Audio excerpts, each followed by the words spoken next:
Welcome back, you night owls. Tonight we trace the trembling edge of history, where memory blurs into myth and myth hides a deeper truth. Picture this. The stars burn cold above the desert, the wind snakes through ancient stones, and far below the modern hum of cities something waits, forgotten, buried, or worse, watching. We begin where all good tales do, in the dark, a time, before Egypt, before Mesopotamia, before humans carved gods into mountains or mapped the heavens with sticks and string.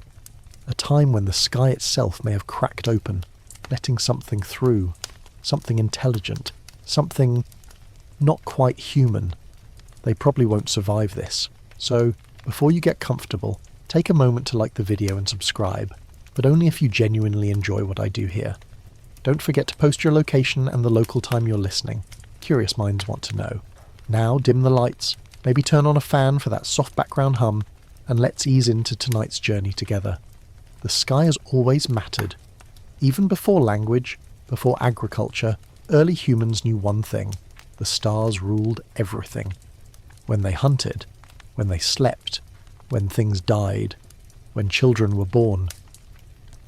We picture our ancestors as fumbling, half-formed creatures grunting at firelight, but these same early humans painted lunar cycles in caves and tracked celestial movements with a precision modern stargazers still admire. Historians still argue whether humanity's sudden interest in the heavens was purely survival instinct, or the echo of some unexpected event. A visitor, or maybe more than one. In almost every ancient culture, stories begin the same. From the sky, they came.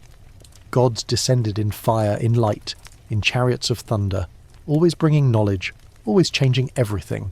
The Aboriginal Dreamtime speaks of Wandjina, sky beings with giant white faces and black lidless eyes, painted over and over again on stone walls across Australia's remote north. Thousands of years old, these murals share eerie similarity with modern-day accounts of greys, smooth heads, dark eyes, no mouths. Coincidence? Maybe. But your subconscious just sat up a little, didn't it? The Hopi people speak of kachinas, spirits from the stars who guided their ancestors underground during times of cleansing destruction, then led them back to the surface when the world was safe again. Kachinas wore elaborate helmets. They came in ships. They taught agriculture. They weren't gods, not exactly, but not mortal either. Then there's the Zulu legend of the sky gods, beings who arrived in massive metal birds, teaching man to mine gold for them. According to some tellings, they were demanding, even cruel. Mining wasn't metaphorical, it was literal. And guess which region still has some of the world's oldest known gold mines? Southern Africa, right where these legends emerge. Now imagine this. You're a hunter, clothed in hide, bones tied to your belt. The night is cold. The fire crackles. Above you, stars hang heavy and strange. Then something moves. Faster than a bird, brighter than lightning. You fall to the ground. You don't know the words for extraterrestrial life or interdimensional breach. All you know is awe, maybe terror. And then the light lands. Something steps out. You tell your tribe. The story spreads. And like all stories passed by firelight, it mutates. Beings become gods. Machines become chariots. Technology becomes magic. And over generations, myth calcifies into religion. Mainstream historians attribute these legends to natural phenomena. Comets, eclipses, dreams exaggerated into scripture.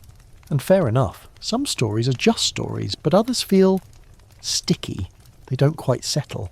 Not when the same motifs, flying discs, beings of light, fire from the sky, repeat across continents, isolated cultures and millennia. Take the sky people myths of the Cherokee and the Iroquois. They speak of beings who descended not just to help, but to intermarry, to mix blood, to create something new, an upgraded version of us. Those stories weren't told as metaphor. They were genealogy. And here's where it gets a little weird. At some point between 70,000 and 50,000 years ago, Homo sapiens exploded in cognitive ability. Language, art, advanced tools, all erupt in the archaeological record in a flash. It's called the Great Leap Forward. Before that, we shared Earth with several other hominin species, Neanderthals, Denisovans and a few others, all now extinct. But we didn't just survive. We skyrocketed. Some scientists argue it was a genetic bottleneck. Others suspect a dramatic environmental change. But fringe researchers and ancient astronaut theorists whisper something else. What if someone gave us a little push? Not an invasion, more like a nudge, a whisper in the genetic code, a subtle upgrade. Of course, DNA doesn't keep guessbooks, but there are quirks. Around 223 genes in the human genome appear to have no known evolutionary precursors. They're like sudden jump starts, and while that's not definitive proof of intervention, it is curious, especially when those genes deal with immune response and brain development, traits that made Homo sapiens the undisputed top dog. So who, or what, might have done this? If you were an advanced civilization with godlike tech, seeking to plant life or uplift intelligence, Earth would be a perfect sandbox, rich in water, gold, biodiversity, maybe too perfect. Remember the Fermi paradox? If intelligent life is likely, where is everybody? Maybe we're not waiting for aliens to arrive. Maybe we are the result of them. Let's talk about the sky. The oldest known star chart is 32,000 years old, carved on mammoth ivory in Germany. It shows the Pleiades cluster, the Seven Sisters. That same constellation appears in Greek myth, Japanese folklore, Mayan records, and Aboriginal stories. Always the same 7 stars, always mysterious, and always linked with origin stories. The ancient Japanese called them Subaru. The Aztecs said their ancestors came from those stars. The Navajo consider them a celestial home. The Basques of Europe say the Pleiades were once women fleeing a giant. Over and over again, one particular cluster seems to matter more than any other. It's oddly specific, like someone left a cosmic return address. But let's not get ahead of ourselves. We're still in the early murmurings, strange sky patterns, mysterious jumps in intelligence, myths that start to smell a bit like memory. And there's something else. Stone. Across the world, we find megalithic structures older than recorded history. Menhirs, dolmens, carvings in places no Bronze Age tools should have reached. The stones are impossibly large, aligned with celestial precision. But more on that in a later section. For now, imagine being one of those early humans, sitting beneath a sky that never turns off. No streetlights, no satellites, just stars and silence. Every flicker in the dark means something. Every pattern is a message. And maybe, just maybe, one night, the stars rearrange themselves. It's not just folklore. The Dogon tribe of Mali, who we'll visit later, somehow knew that Sirius, the brightest star in our sky, had a hidden companion, a dwarf star invisible without a telescope. They described it in detail long before Western astronomy confirmed its existence. A lucky guess? A forgotten traveller? Quirky as it sounds, modern archaeology is still catching up with what indigenous cultures have whispered for centuries. We're not the first, and we may not be alone. One more note before you nod off too deeply. Many early creation myths speak of a great fall or a lost golden age. It's a familiar shape. First contact, gift of knowledge, then banishment. A fall from grace. Sometimes a flood, sometimes fire. But always a memory that once, just once, humans walked with the gods. Or something like them. We don't know what really happened. And that's the fun of it. Maybe the sky people were misunderstood weather balloons. Hello Roswell fans. Maybe they were time travellers from our own distant future. Or maybe, just maybe, they're waiting to see if we remember them. Because memory, like stars, is tricky. It twinkles, it deceives, and it endures. We'll leave the fire flickering here tonight on the edge of time's shadow as the first whispers from the heavens echo across forgotten valleys. In the next stretch of this winding dream, a strange sight begins to rise. Stone circles buried under centuries of silence, built by hands that should not have known what they knew. But that's tomorrow's tale. The air shifts as we glide forward through the dark corridors of time. The flickering fire of early memory has only just begun to warm our imagination, and now the scene sharpens. The landscape flattens, the sky seems impossibly wide, and below it, a cluster of humans gather, not huddled in caves, not chasing game with crude spears, but standing, watching. And what they're watching is not the hunt, it's the sky. We find ourselves tens of thousands of years before the first pyramid, before the first city. Somewhere in what will one day be called Anatolia, early humans begin stacking stones, not randomly, not for shelter, but with intention. And the question that haunts modern scholars is simple: why? But the real question, if we're honest, is who helped them? Who helped? We're now deep in the era before agriculture. This is hunter-gatherer territory, a time when most people are supposed to be constantly on the move, following animals and seasonal growth patterns. Civilization, as we're taught, hasn't started yet. But something strange is happening here. Someone, or something, is nudging things forward. They start with fire, not just as a source of heat, but as a symbol, a ritual. Fire becomes the first technology that connects heaven to earth. In myth after myth, it is stolen from the gods, Prometheus style, and gifted to humans at great cost. But where did that original myth take root? Imagine the first time a human learned to control fire, not just observe it from a lightning strike. It must have looked divine, a living thing born from wood and air. If something, or someone, landed from the sky and offered that kind of power, you can bet it would be remembered forever. Mainstream anthropologists point to fire mastery dating back at least 5 million years. Fair enough. But the ritual use of fire, especially in relation to death, fertility and celestial timing, appears far later, coinciding suspiciously with sudden advancements in symbolic thought. Cave paintings become richer, more abstract. Burial practices become elaborate, and eyes keep drifting upward to the stars. Some researchers suggest that this symbolic leap wasn't gradual, it was catalyzed, that perhaps, long before cities, humans were given knowledge, and more importantly a reason to stay in one place and build. Enter Göbekli Tepe. If the name sounds unfamiliar, don't worry, it only surfaced in the archaeological mainstream in the mid-1990s. Before then, it was just another hill in southeastern Turkey, but buried beneath that mound was a site that rewrote what we thought we knew about early humanity. Massive T-shaped pillars, some weighing up to 20 tons, arranged in circular enclosures. Carvings of animals, lions, snakes, scorpions, birds, rendered with an artistic confidence far beyond its supposed era. No pottery, no evidence of permanent homes, no domesticated grains, just ritual and stone. Here's the kicker. It's over 11,000 years old. That's about 6,000 years before the pyramids, before writing, before agriculture, and whoever built it had engineering skills we didn't think were possible for people who supposedly still thought fire was a recent invention. Historians still argue whether Göbekli Tepe was built by a settled society or a travelling priesthood, but either way, its very existence smashes the neat timeline we've been taught. It suggests that complex religious or cosmic awareness came before farming, not after. That belief, or perhaps contact with the unknown, inspired infrastructure. Some scholars propose that Göbekli Tepe was a kind of temple to the stars. Its enclosures align with specific constellations. One theory even connects it to a cataclysmic event, possibly a comet strike, encoded in the positions of the animals. In other words, it wasn't just a pretty stone circle, it may have been a warning, or a monument to something that came from the heavens. Others go further. The carvings are unlike anything else from that era. The artistry is fluid, suggestive, not crude like early cave scratchings, and the sheer effort involved, moving and shaping such massive stones without wheels or metal tools, feels suspiciously advanced.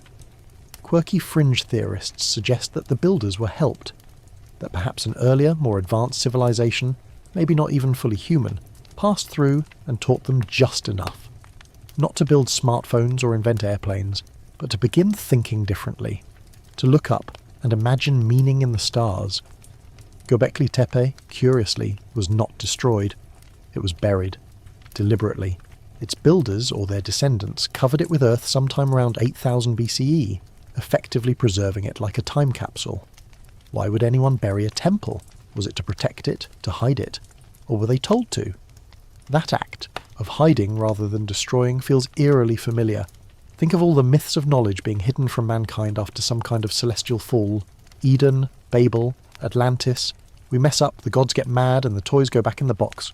But before Göbekli Tepe, before even the notion of temples or gods, there were the fires. The first fires weren't just warmth, they were altars, places of transformation. That's where the earliest sky people stories begin.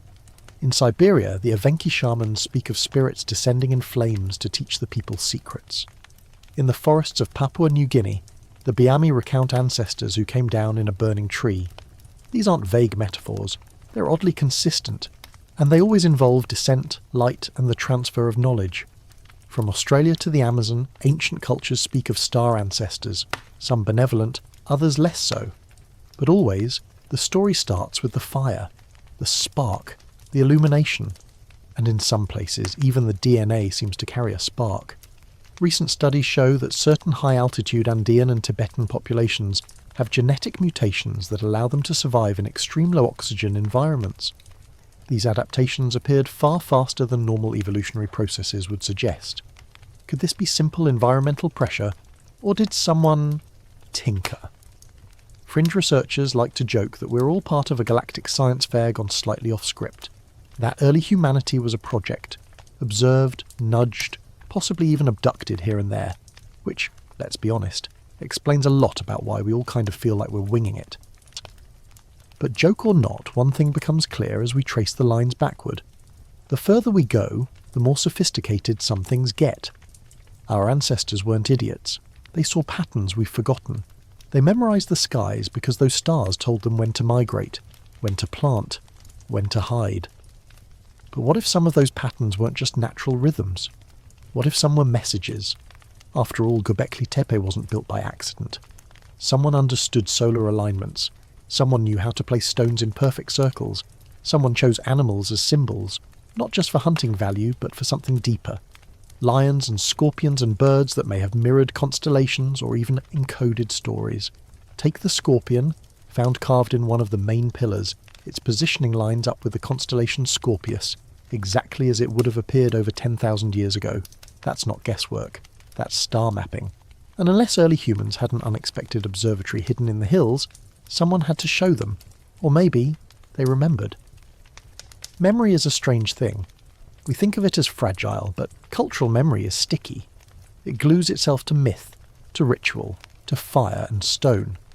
One generation forgets the details, the next interprets the symbols, and over time, fire gods become sky gods, and sky gods become bedtime stories.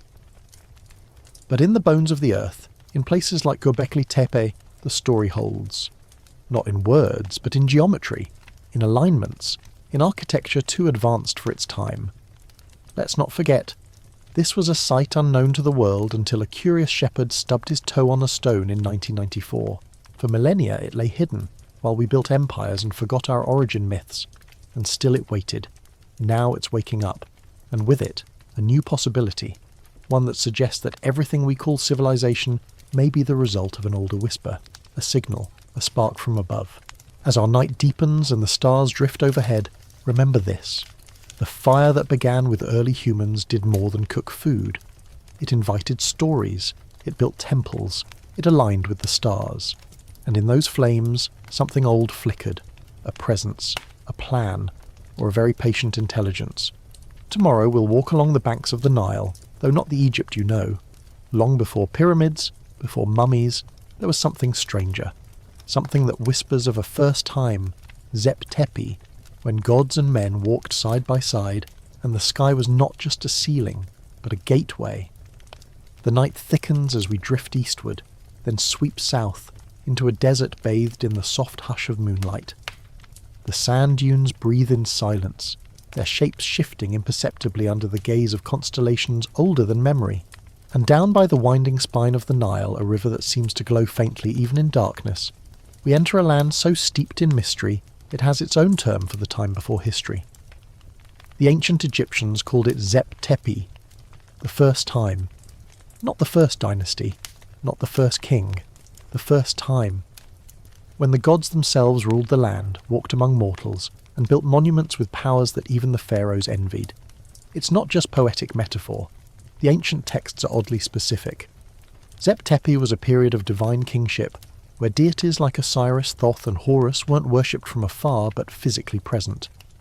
Their reigns were measured in thousands of years, absurd by human standards, yet dutifully recorded in king lists like the Turin Canon and Palermo Stone. Mainstream historians usually skip over those early names with a nervous shrug. Mythological, they say, decorative filler before the real pharaohs took the throne. But what if they weren't just stories? What if the first time really happened? Just not the way we expect. Because here's where things get uncomfortably intriguing.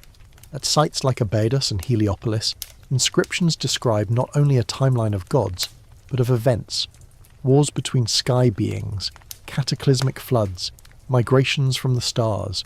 Thoth, the ibis-headed scribe god of knowledge, is said to have come from the distant stars bringing writing, astronomy and medicine. He wasn't born of Earth, the texts imply. He arrived.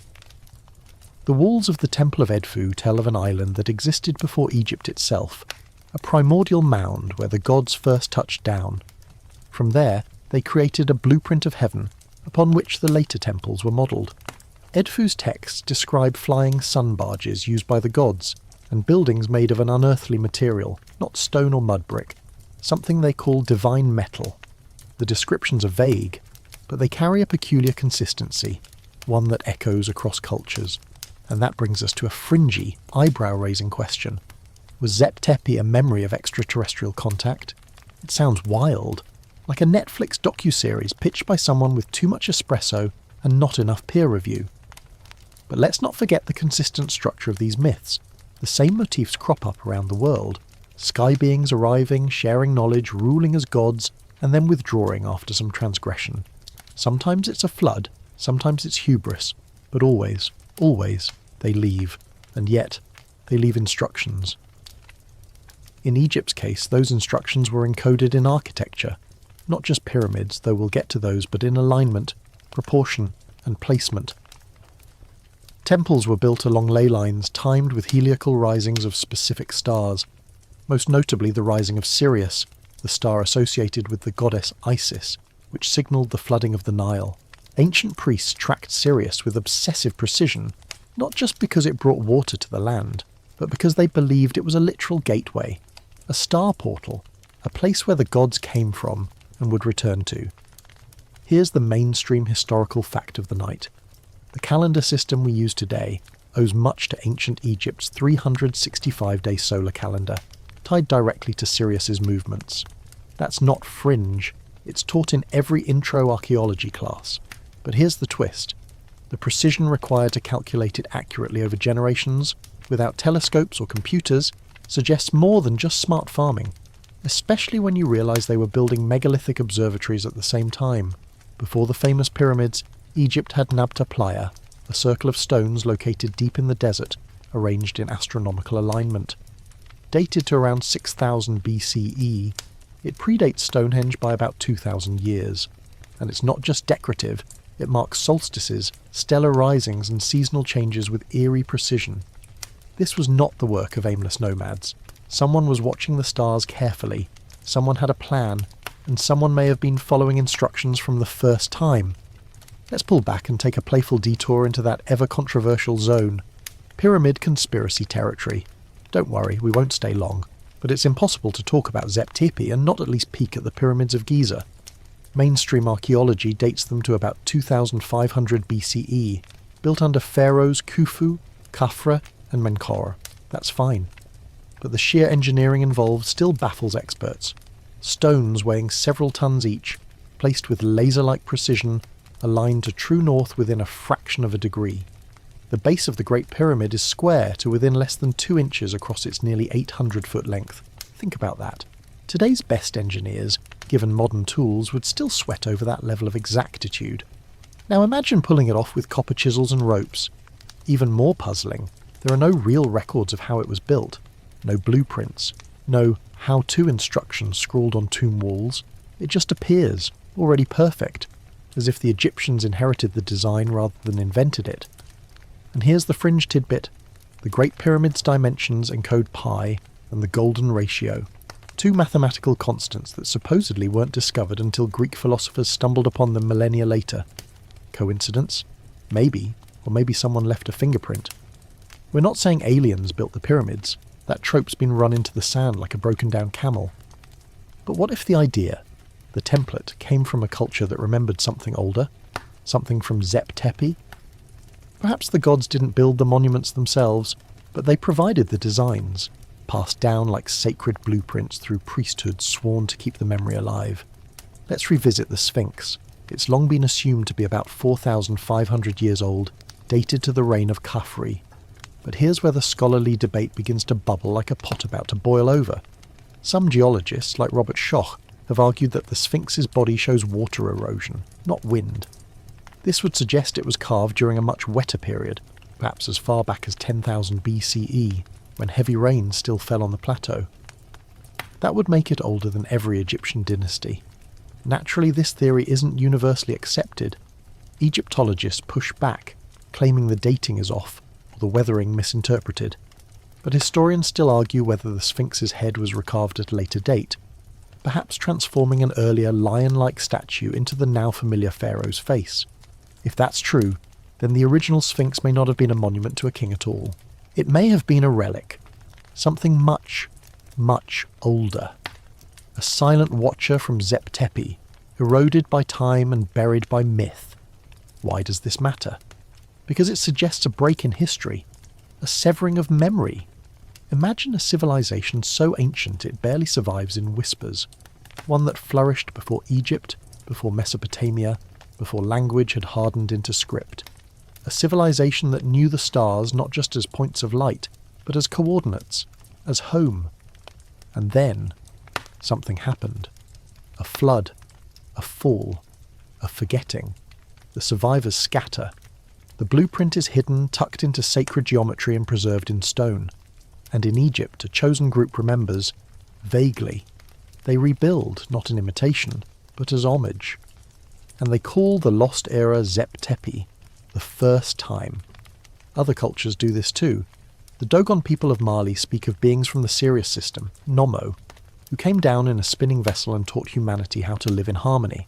The Dogon have known for centuries that Sirius is a binary star system, even identifying the invisible companion star, Sirius B, long before it was discovered by modern astronomy. How? That's still debated. And no, they didn't have telescopes. Could they have inherited this knowledge from a proto-civilization that had contact, however brief, with something not of this earth? We're not saying they met greys in silver saucers, but if a craft landed once upon a desert hill, left behind myths, tools, and maybe a bit of awestruck reverence, would we really expect the memory to survive intact? Of course not. It would become story, ritual, Zep Tepi. As the night pulls us deeper into its stillness, one image lingers. The Nile, calm and mirror-smooth under the stars, winding like a serpent through time. Along its banks, temples rise, not randomly but in alignment, with the river, with Sirius, with Orion's belt, a network, a code, a memory of a map perhaps once used to mark points not just on Earth, but in the sky. Because for the Egyptians, Earth and sky were never separate. The heavens weren't a realm apart. They were a reflection, an upper Nile of sorts, where celestial beings sailed in boats of light and occasionally, just occasionally, dipped down for a visit. And when they left, they didn't take everything. They left the fire, the stone, the story. In the hush of desert wind and the sigh of flowing water, Zep Tepi whispers still. Next, we head east to Sumer, where the sky gods had names, agendas and rivalries as messy as a reality show reunion. Brace yourself, because things are about to get weird. And that's saying something. The stars hang low over the broad floodplains of Mesopotamia, flickering as if whispering secrets to the ziggurats below. The Tigris and Euphrates rivers glimmer like twin ribbons of molten glass, winding through a land that breathes history with every grain of soil. This is the so-called cradle of civilization, where writing, law and urban life first take recognizable form. But tonight, under this moonlit hush, we're not interested in the textbook's version. We're searching for the thread that loops Mesopotamia into the same cosmic fabric as Zep Tepi and Atlantis. Because while history remembers Sumer as a groundbreaking society of record keepers and inventors, its origin stories tell a stranger tale, one of sky gods, genetic experiments, and celestial politics that would make even the Olympians seem tame. We begin with the Anunnaki, those mysterious deities who descend not from divine abstraction, but directly from the heavens. The term itself translates roughly as those who came from the heavens to earth. These weren't distant gods gazing down from clouds. The Sumerians described them as physical, powerful beings who walked, ruled, and, according to some text, created humans. Let's anchor this in something mainstream for a moment. The Sumerians did invent cuneiform, the earliest known form of writing, around 3200 BCE. Their clay tablets catalogued everything from taxes and trade routes to epic myths like the Enuma Elish and the Epic of Gilgamesh. Historians often celebrate their record-keeping without really pausing to ask, who taught them to write in the first place? The Sumerians credit this knowledge to the gods themselves, particularly Enki, the trickster god of wisdom and water. And here's where it starts to get sci-fi. The Enuma Elish, their Babylonian creation epic, describes a time when the gods laboured on earth, toiling until they revolted. Enki, clever and pragmatic, proposes a solution: create a worker species, not out of magic or divine breath, but by mixing godly essence with a creature already living on earth, the resulting being? Humanity. Yes, ancient Sumerian texts casually suggest we're the result of a genetic hybridization project. This isn't the loose, metaphysical language you might expect from old myths.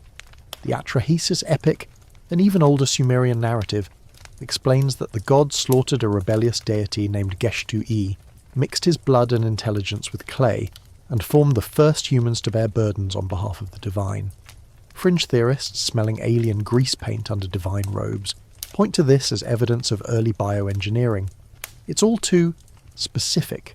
Not God said, let there be man, but we killed one of our own, mixed his genes with mud and made labourers. It reads less like scripture and more like a lab notebook. Here's the scholarly debate for the section. Historians still argue whether the Anunnaki were metaphors for natural forces, idealised ancestors, or a literal pantheon of elite rulers. There's no scholarly consensus, and attempts to unify the myths into one coherent narrative often devolve into hand-waving about metaphor and symbolism, which is fair until you consider just how much of the story seems oddly procedural. Take the ziggurats, massive temple platforms that towered over cities like Ur and Eridu. They weren't just religious monuments, they were restricted access, guarded zones where only high priests could approach the summit. According to myth, this is where gods descended in shems, a term that's been translated as everything from name to sky vessel. In Akkadian, Shamu means sky or heaven, so some suggest these shems were not metaphors but literal craft. Flying machines, perhaps. Descriptions mention smoke, fire and roaring sound. Definitely not your average poetic cloud chariot. Let's pause for a quirky detail. In some Sumerian tablets, Enlil, the sky god, is said to have destroyed cities using a storm weapon, accompanied by fire and vapour that poisoned the land and made it uninhabitable for generations. It sounds disturbingly modern, like Fallout. Of course, it could also be poetic license or descriptions of natural disaster, but it's hard not to shiver when myths sound like war logs. Speaking of war, the Anunnaki pantheon was not a peaceful council. These deities fought over land, authority, and humanity's fate. Enlil and Enki in particular represent two poles, one strict and authoritarian, the other clever and subversive. Their rivalry shapes much of early Mesopotamian mythology. Enlil wants to wipe out humanity when they become too noisy and independent. Enki disobeys, saves a man named Atrahasis by warning him of an impending flood, and even gives him plans to build a sealed boat. Sound familiar? This flood myth, nearly identical to the later story of Noah, predates the Old Testament by over 1,000 years. Atrahasis builds a vessel, loads it with animals, and survives while the world is washed clean. Afterward, the gods regret their decision, not because of morality, but because no one's left to bring them offerings. Yes, apparently even celestial beings have hunger pangs. And here's a mainstream historical curiosity. Archaeological evidence does show layers of flood sediment in parts of Mesopotamia, dated to roughly 2900 BCE. Not global, but significant. Could the story of Atrahasis, then, be a historical memory embellished by divine drama? Let's return to the idea of knowledge transfer. Much like in Egypt, the first cities of Sumer, Eridu, Uruk, Nippur, appear suddenly with advanced organisation, not slowly evolving from villages, but almost as if someone had laid down blueprints. We're talking sewage systems, zoning, trade logistics, and tax infrastructure, practically overnight. That alone would be impressive, but when combined with their obsession with the stars, it becomes uncanny. Sumerian temples often aligned with celestial events. The entire calendar was based on lunar and planetary cycles, and their priests tracked the movement of Jupiter, Venus, and Mars with astonishing accuracy. Some tablets even depict what fringe theorists interpret as our solar system, including Uranus and Neptune. which were not officially discovered until the invention of telescopes thousands of years later. Now, mainstream scholars argue that some of these interpretations are overzealous. The famous solar system seal may not depict planets at all, just a stylized symbol. Still, the consistency of celestial knowledge across different city-states is hard to ignore. Whether it was passed down by gods, aliens, or just highly dedicated stargazers, it suggests an origin far more complex than accidental observation. We're left with a question no one wants to ask out loud in academia. How did people in mud brick cities, barely out of the Neolithic, grasp celestial mechanics that took the rest of humanity until the Renaissance to rediscover? Maybe the priests weren't just inventing stories. Maybe they were remembering instructions. This is where the idea of legacy civilizations creeps in again. Some believe that Sumer inherited knowledge not just from the gods, but from survivors of a pre-flood world, maybe even Atlantis. Enki, remember, was lord of the Abzu, the deep freshwater abyss, a symbolic underworld, or a literal connection to submerged ruins. There are tales of cities swallowed by sea, of mountain peaks once called home, now reduced to myth. Sumer may not have been the first, but the first rebuilt. And the Anunnaki, perhaps not literal aliens, but memory markers, characters encoding an event too strange, too traumatic, to be processed any other way. We don't know what the Sumerians saw when they looked up at the stars, but whatever it was, it left a deep impression, one still visible in every brick, every god name, every flood myth echoing through the ages. As the cool Mesopotamian breeze stirs the reeds along the riverside, we drift onward, eastward again, to a land of dragons, emperors, and sky chariots drawn by pearl-white horses. Because next, we enter China, where the gods didn't just descend, they rode bolts of lightning and carried elixirs of immortality in glowing jars, and trust us, they're just getting started. The mist rolls slowly over jade-coloured mountains, drifting like ancient breath through the pine-covered slopes of the Yellow River Basin. Far below, terraced fields shimmer in the dawn haze, reflecting not just water but centuries of myth, rule, and sacred timing.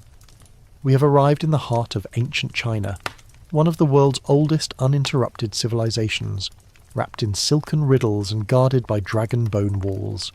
And yet, even in this land of scrolls and scholars, echoes of a forgotten, perhaps even interstellar, legacy hum quietly beneath the porcelain surface.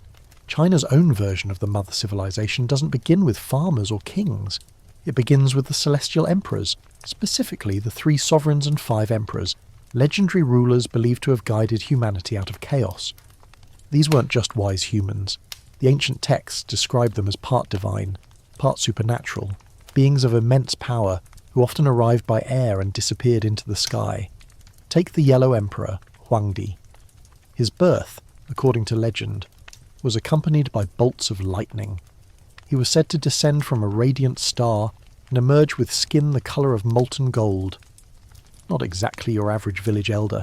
He rides a dragon-shaped chariot that flies, commands robotic creatures made of jade, and creates the compass, calendar, and medicine, all within a single lifetime. Convenient, right?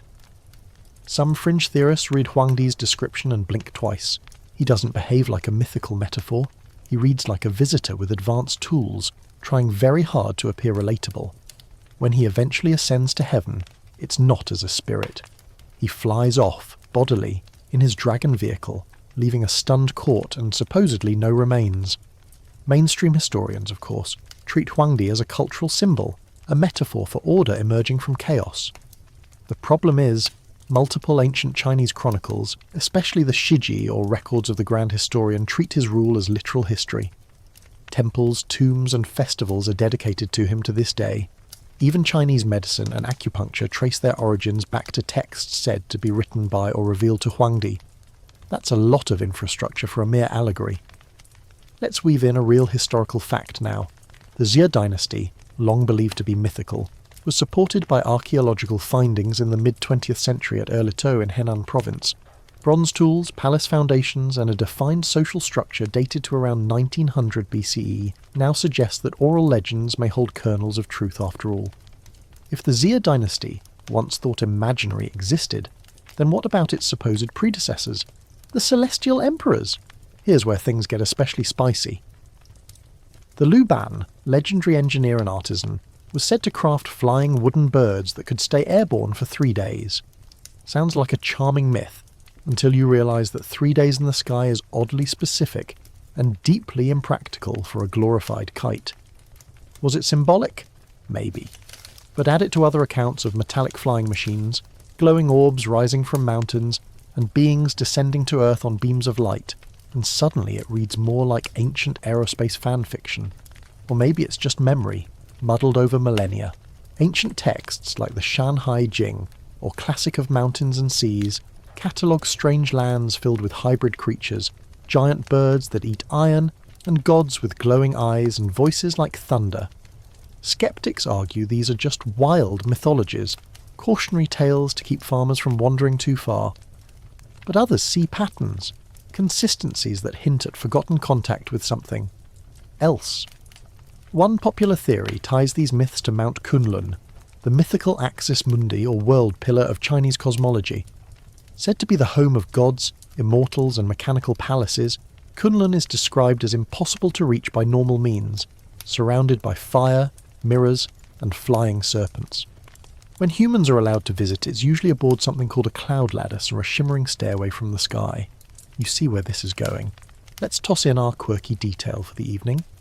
An ancient Taoist alchemist once claimed to have met a celestial being with a transparent body, who communicated by projecting thought images directly into his mind. Sound familiar?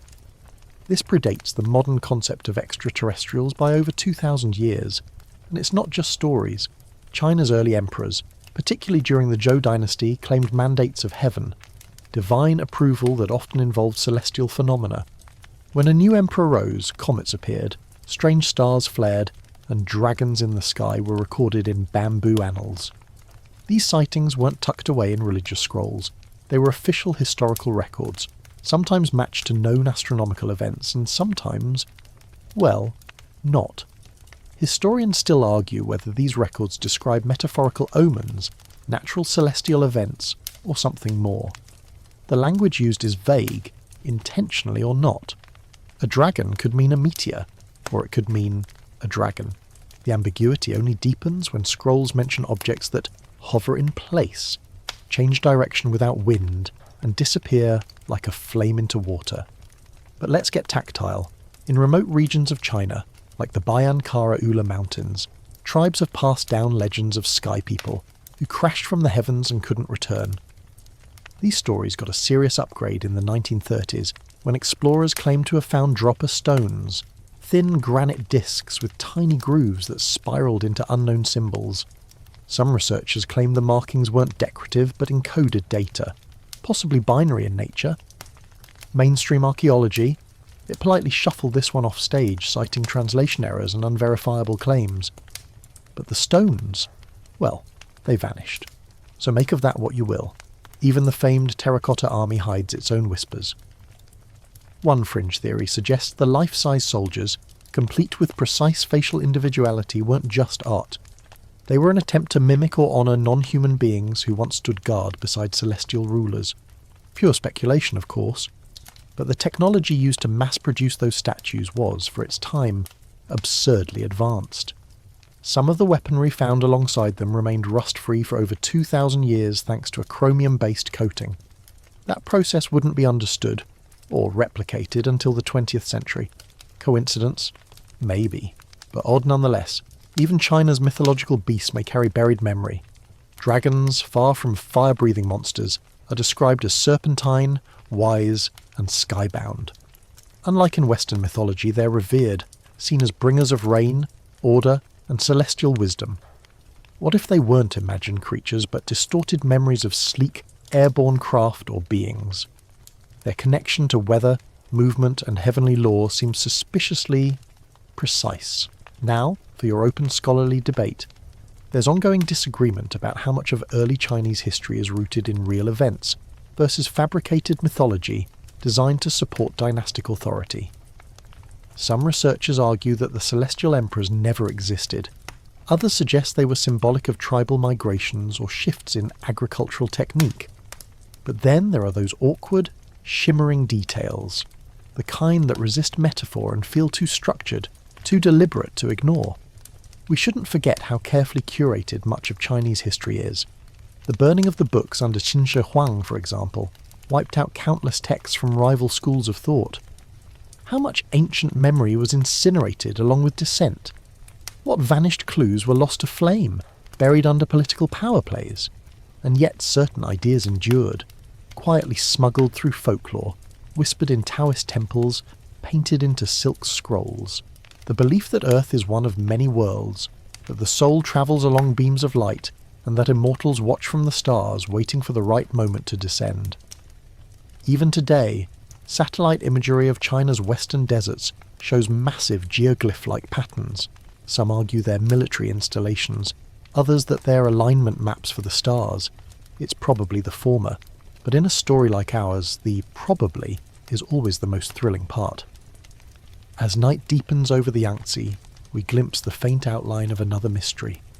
To the south lies India, where gods ride flying palaces and carry weapons that can level cities in a blink, where epics speak of wars fought in the sky and sages commune with beings who are not of this earth. You might want to hold on to your incense burner. The air thickens with the scent of sandalwood and monsoon soil as we drift over the subcontinent, an ancient land layered in more myths than sediment.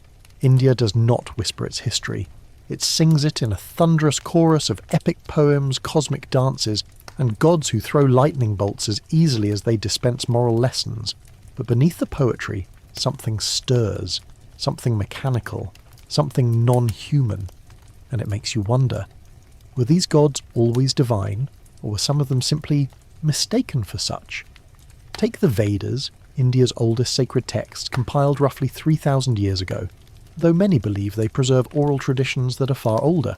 These hymns, philosophical musings and ritual manuals contain vivid descriptions of flying machines known as vimanas. Far from poetic metaphors, vimanas are described in meticulous detail, complete with pilots, engines, fuel types, weapon systems, and even aerial combat maneuvers. One Vedic passage describes a craft that rises vertically like fire and moves through the sky with the speed of the wind. Another speaks of a chariot made of light that could traverse the heavens and disappear in the blink of an eye. For an ancient agricultural society, that's a strangely techno-specific imagination. Mainstream historians interpret these as symbolic journeys of the soul or metaphors for divine authority. But then there's the Vaimanika Shastra, a Sanskrit text said to be a treatise on ancient aviation. Claimed to be channeled in the early 20th century by a mystic, it describes multiple types of flying vehicles, complete with blueprints, propulsion systems based on mercury, and anti-gravity principles. Skeptics love to pounce on this one. No physical evidence, no earlier manuscripts, and let's face it, mercury engines. But fringe researchers point to the consistency of vimanas across centuries of unrelated texts. If it's all just metaphor, it's impressively specific and suspiciously technological. Let's ground ourselves with a historical fact. The city of Dolavira, part of the ancient Indus Valley civilization, boasted sophisticated urban planning, freshwater reservoirs, and massive stone infrastructure as early as 3000 BCE. It's one of the oldest known examples of advanced hydraulic engineering, so yes, these were not cave-dwelling mystics with sticks and string. If any civilization could understand and maintain complex systems, it was this one. But there's more. In the Mahabharata, India's great epic, war rages between clans on a scale so epic it could embarrass Hollywood. In one battle, a flying weapon called the Brahmastra is unleashed. It blazes with the brightness of 1,000 suns, annihilates entire armies, causes miscarriages, contaminates food, and requires purification rituals to survive its aftermath. Sound like a nuke? That's been the theory of many fringe historians, who liken the Brahmastra to a tactical atomic weapon, disguised in divine lingo. And here's the kicker. These effects are described thousands of years before anyone officially split the atom. Oh, and those rituals to counteract radiation. They bear an eerie resemblance to modern decontamination procedures. Bathing, shaving all hair, isolating victims, avoiding water sources. A little too accurate for poetic embellishment. Now here's your quirky tidbit. The Rig Veda casually mentions beings called the Ashvins, twin gods who travel in a three-wheeled, skybound craft and possess healing tools that seem remarkably surgical. One Ashvin reportedly reattaches a severed head with a tool of flame and light. Again, charming myth? Maybe. Or just early surgical lasers, 3,000 years ahead of schedule. You may chuckle. That's fair. But try reading these tales while squinting through the lens of plausible memory. If a Bronze Age civilization witnessed an aerial craft or a devastating energy weapon, how else would they describe it? No frame of reference means you translate the unthinkable into metaphor, divine intervention, or, you guessed it, gods. Another open scholarly debate revolves around the actual dating of the Vedic texts. While mainstream academia typically places the Rig Veda around 1500 BCE, some Indian scholars argue for dates as early as 6000 BCE or even earlier. The debate hinges on linguistic analysis, astronomical alignments within the texts, and archaeological correlations. The implications? If the older dating holds true, then Indian civilization was already incredibly advanced while other regions were still figuring out how to domesticate goats. But let's get dusty for a moment. In the Rajasthan desert, a region near Jodhpur has shown unusually high radiation levels and ancient layers of vitrified sand. Sand melted into glass by extreme heat. This phenomenon typically occurs during high-temperature explosions, like nuclear tests. Geologists remain cautious, offering theories ranging from meteor strikes to ancient lightning storms. But the locals? They still tell stories of a day when fire came from the sky and left the ground poisoned. Back in the heart of India, in Ellora, we find the Kailasa temple, a monolithic structure carved top down from a single rock. Not built, carved. Engineers today still marvel at how this was done without advanced machinery. Some calculations suggest it would have required removing over 200,000 tons of rock, without any chisel marks visible on many surfaces. The technique is not just advanced, it's strange. Why would you carve a temple downward instead of stacking stone? One fringe explanation suggests the use of resonance tools, or even high-frequency vibration cutters. Conventional archaeologists just nod and say, good old chisels and patience. Still, eyebrows remain raised. Now let's zoom back out. Much like Egypt's obsession with star alignments, ancient Indian structures often mirror constellations. The Iron Pillar of Delhi, for instance, resists corrosion despite being over 1,600 years old and exposed to weather. Metallurgists have studied its composition and offer rational explanations involving phosphorus, slag, and dry conditions. But that doesn't stop people from whispering about forgotten alloy recipes taught by celestial visitors. Probably nonsense. But probably is never quite enough, is it? Let's revisit the gods for a moment. Indra, king of the gods, rides a sky chariot called a Vajra, described as both a weapon and a vehicle, crackling with energy and emitting thunder. In later interpretations, it becomes the lightning bolt itself, but in early texts it's a thing, a crafted object with gears and lights and a seat. Scholars note the shift over time, from object to symbol. But the original descriptions, they're tactile, technical, almost like someone really saw one. And then there's Shiva, lord of destruction and transformation. Depicted as both ascetic and cosmic, he dances the Tandava, the rhythm of creation and annihilation. In one image, he's shown inside a ring of fire, poised mid-leap, surrounded by serpents and energy halos. To some fringe theorists, this isn't just art. It's a map of particle collisions, a dance resembling modern depictions of atomic structures or even wormhole gates. Stretch, maybe, but fascinating.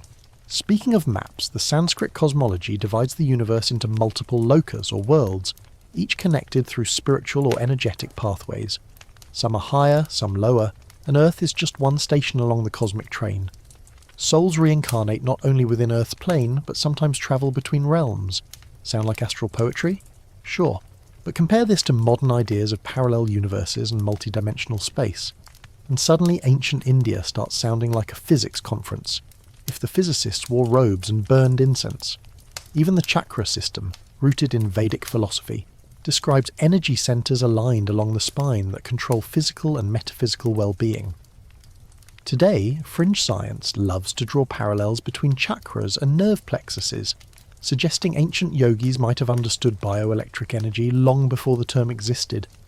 As twilight deepens over the Ganges, you might start to feel like we've left the mother civilization and wandered into something more extraterrestrial. But here's the trick. Maybe we haven't wandered at all. Maybe these ancient societies were part of that central forgotten nexus. Perhaps what we now call fringe or mythology was once shared knowledge, passed between continents, cultures, and possibly planets. Remember that in South America the Nazca lines stretch across the desert in geometric shapes, animals, and most puzzling of all, long runways. In Africa, the Dogon tribe claims knowledge of Sirius B, a star invisible to the naked eye, and only confirmed by modern science in 1970. In Australia, Aboriginal Dreamtime stories speak of sky ancestors who descended in glowing eggs and taught the people language and lore. The parallels are more than poetic. They're architectural, astronomical, anatomical, too synchronized to be coincidence, and too scattered to be local invention. Across oceans and time, ancient humanity seems to be telling the same story, just dressed in different cultural robes. Now here comes our gentle callback. Remember Huangdi's golden skin and sky chariot? Or the Olmec heads with oddly non-native features? Or those Dropa stones vanishing from a cave with stories too strange to file under myth? India fits neatly into this same thread, as if the loom of ancient memory had spun the same tale across continents. The question that hums beneath it all is, why? Why would beings from somewhere else visit, teach, vanish, and then allow their memory to be mythologized? Were they benevolent observers, wayward travellers, or something stranger still?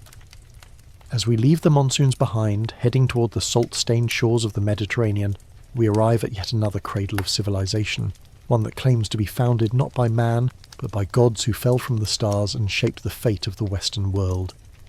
You might want to grab a laurel wreath for this next stop. The moonlight glints off marble columns and shattered amphorae as we now drift toward the ancient shores of the Mediterranean, where olives are sacred, gods argue like soap opera characters, and every whisper of the wind carries the breath of forgotten philosophers. But if you listen a little more closely, beneath the rustle of olive branches and the crash of distant waves, you'll hear something far older murmuring beneath the myths. Something etched in the architecture, coded into the epics, and sculpted into the very skyline of civilization. Greece, that luminous cradle of Western thought, might just be echoing a story far older than its own. Here, in the land of Mount Olympus, humans have always had an oddly intimate relationship with their gods. These weren't distant, abstract deities. They meddled, loved, punished, rewarded, and, importantly, descended. Time and again, tales describe divine beings arriving from the heavens in chariots of fire or silver clouds. The line between God and extraterrestrial blurs considerably when you read the descriptions without the myth label switched on. Let's begin, of course, with a mainstream historical anchor. The city-state of Athens, during its golden age, roughly 5th century BCE, was a powerhouse of democratic experimentation, philosophy, art, and science. Figures like Socrates, Plato, and Pericles weren't just thinkers, they were architects of thought itself. But what's rarely mentioned is how many of them wrote not only about civic virtue and metaphysics, but also about beings beyond this world.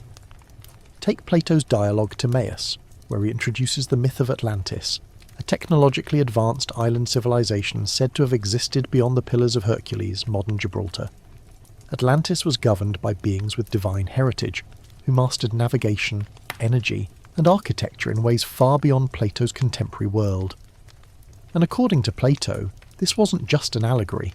He claimed to be retelling a story passed down by Egyptian priests to the Athenian statesman Solon, a kind of intergenerational game of telephone, except the message involved global cataclysms and cosmic ancestry. Fringe theorists have long speculated that the Atlanteans weren't just lost humans, but rather hybrid beings, descended from a starfaring race that once seeded various civilizations, including those in South America, Egypt, and India. The descriptions of their abilities, levitating stones, harnessing Earth's energy grid, and manipulating weather, suggest, to some, the remnants of non-terrestrial technology. Here's a quirky tidbit to toss in your philosophical wine goblet. The Greek god Hephaestus, divine blacksmith of Olympus, crafted automatons, mechanical servants, complete with voices and emotions.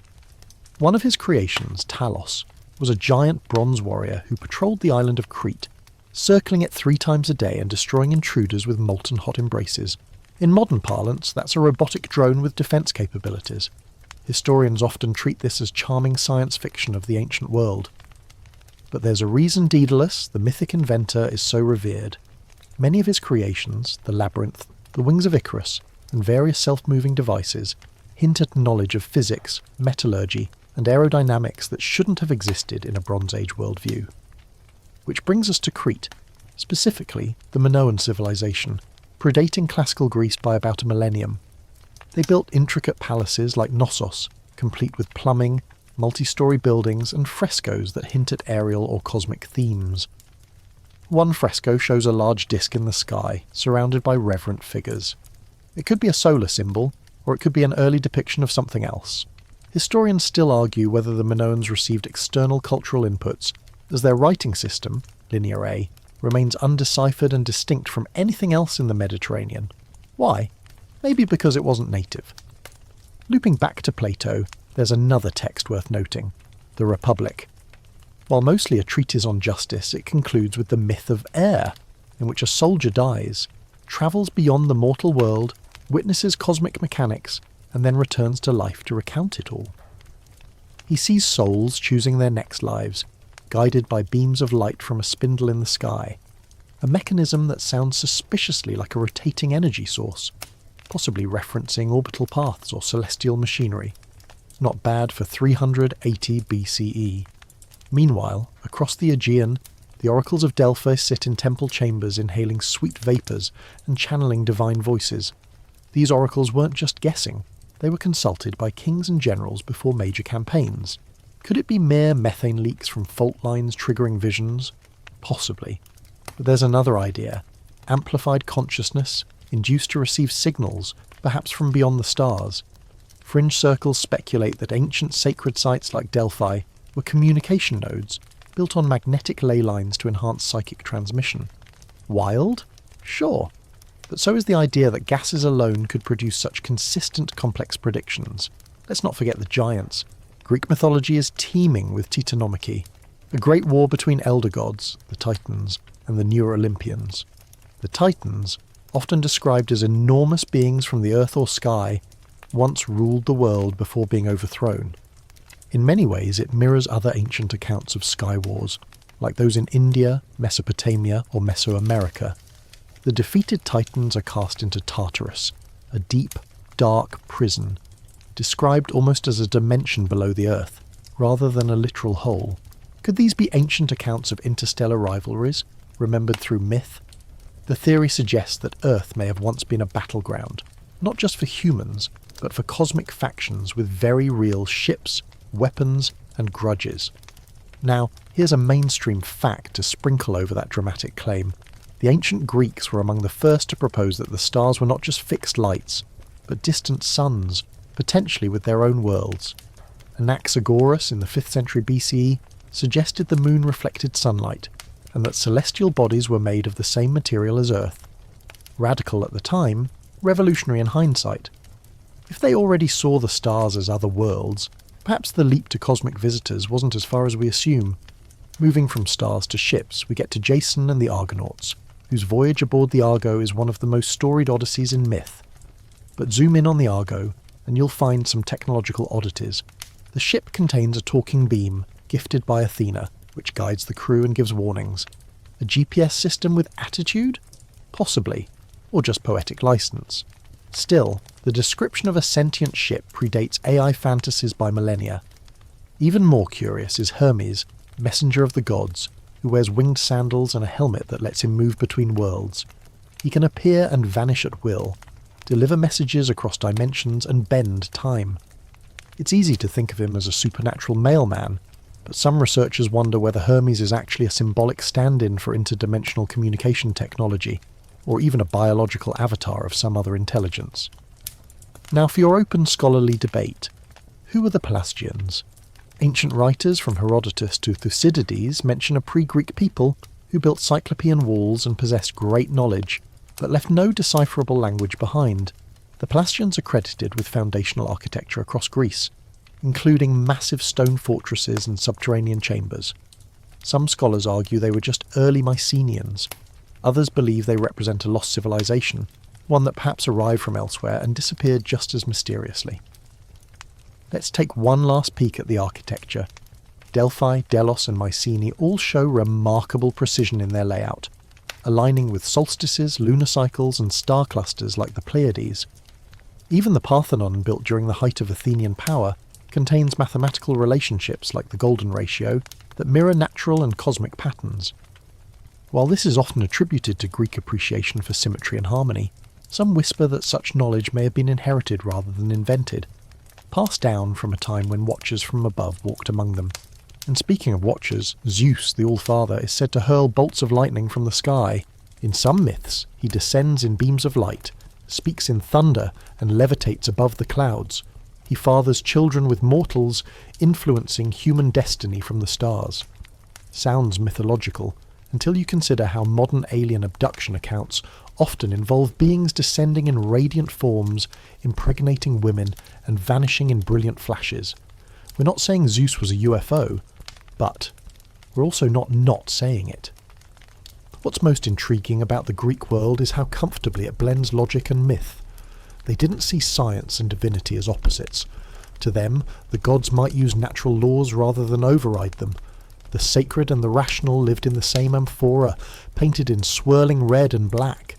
And that duality of worship and wonder, of geometry and godhood, might be the clearest hint that they knew, or at least suspected, that some of their gods were technological visitors cloaked in reverence.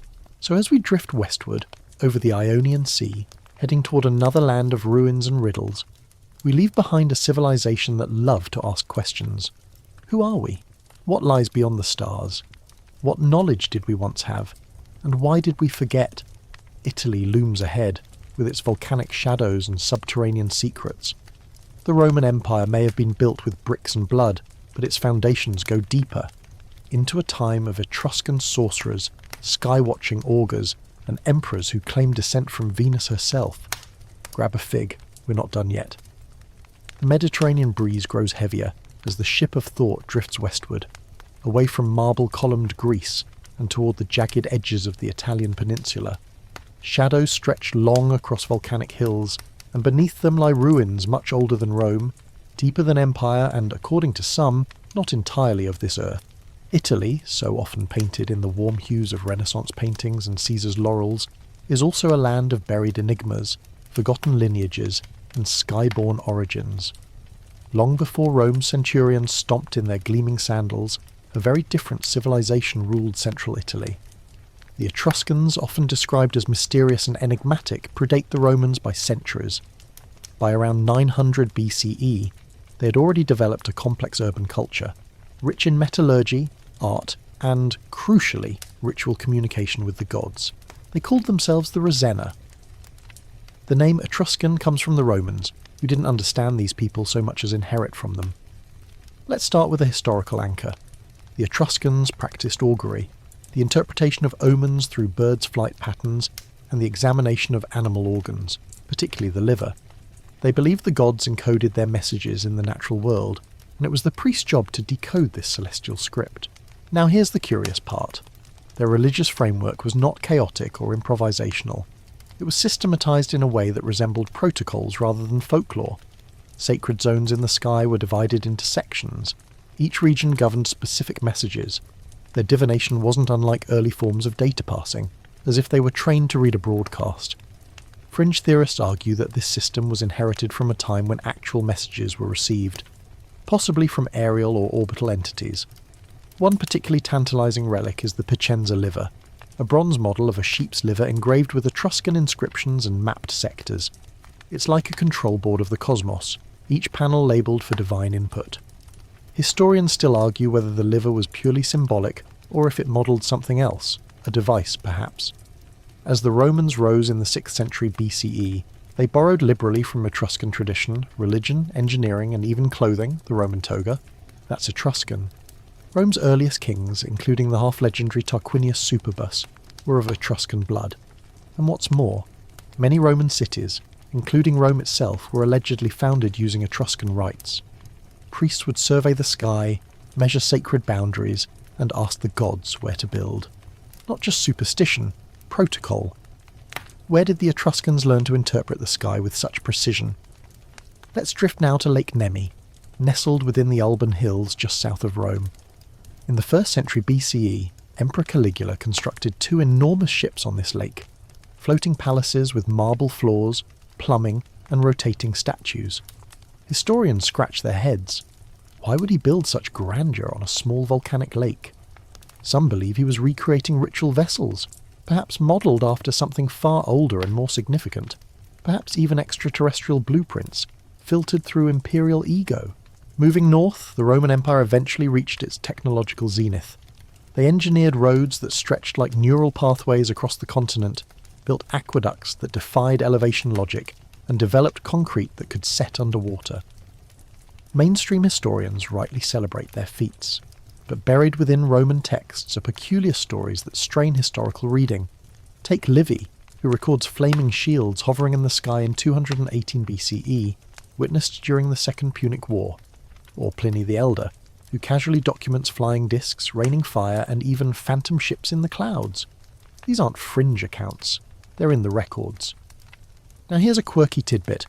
Julius Caesar traced his lineage to the goddess Venus. This wasn't metaphor. Romans believed he was a direct descendant of a celestial being through the hero Aeneas, who escaped burning Troy with divine help. Aeneas, in turn, was guided by stars and omens, aided by the gods, especially Venus, who would appear to him in moments of danger. Many depictions describe her arrival not as a gentle visitation, but with blazing light, rumbling air, and radiant form. To modern ears, it reads like a contact event, not unlike the angels seen in later religious accounts, or yes, modern close encounters. Rome's obsession with omens reached peak absurdity, of course. Soldiers wouldn't march unless chickens ate their grains properly. But again, zoom out. What if those rituals were degraded echoes of an earlier, more functional interaction with sky beings? If the Etruscans had once received direct communication, the Romans may have only grasped at symbols, having lost the original frequency. Let's talk emperors now, specifically Augustus, the first official emperor of Rome. Upon his death in 14 CE, witnesses reported seeing a bright comet streak across the sky. It was immediately declared to be his soul ascending to the heavens. Temples were built, coins minted with the comet, and Augustus was deified. Now, ancient peoples often interpreted celestial phenomena as divine signs. But the timing, just as Rome transitioned into empire, sparked conspiracies even then. Could it have been a craft, arriving or departing at a scheduled moment, cloaked as a natural phenomenon? This brings us to Vulci, Cerveteri, and Tarquinia, key Etruscan necropolises with thousands of tomb chambers, many still intact. The wall paintings inside some tombs show flying beings, radiant discs, and what look eerily like energy beams descending from above. Skeptics say they're artistic license, metaphors for the soul's journey, but the geometric consistency, the recurrence of dome-shaped forms, some even emitting rays, has prompted alternative theories. Were these recorded sightings, codified as spiritual transitions? Mainstream fact check. The Roman military was among the most sophisticated of ancient times. Their use of siege weapons, logistics chains, and battlefield formations was centuries ahead of rivals. But during key moments of conquest, like the sack of Jerusalem in 70 CE, there are reports, again from Josephus and Roman chroniclers, of chariots flying in the sky, entire battalions of celestial warriors above the city. Historians still argue whether these were religious hallucinations or exaggerated metaphors for fate's inevitability. Fringe theory interlude? What if these weren't metaphors at all? Consider the Roman Mithraic mysteries, a cult popular among soldiers. Followers of Mithras, a god born from a rock and slayer of cosmic bulls, would gather in underground temples called Mithraea, dark chambers designed to resemble the cosmos. Many Mithraea are decorated with astronomical motifs, zodiac signs, and depictions of celestial battles. Some even contain star maps on the ceilings, accurate to their construction dates. But the core ritual? A symbolic ascent of the soul through planetary spheres, back to the origin point, something very close to a return to source protocol. And here's where it gets weird in the most deliciously Roman way. Some Mithraea seem to incorporate acoustics and resonance chambers. When drums were played, certain tones would vibrate walls, simulate thunder, and trigger trance states. Were these just immersive rituals, or early attempts to contact something? It's worth noting that these practices were restricted, often involving military officers and high-ranking elites. a secrecy that smells less like mystery religion and more like classified transmission protocol. One more historical gem.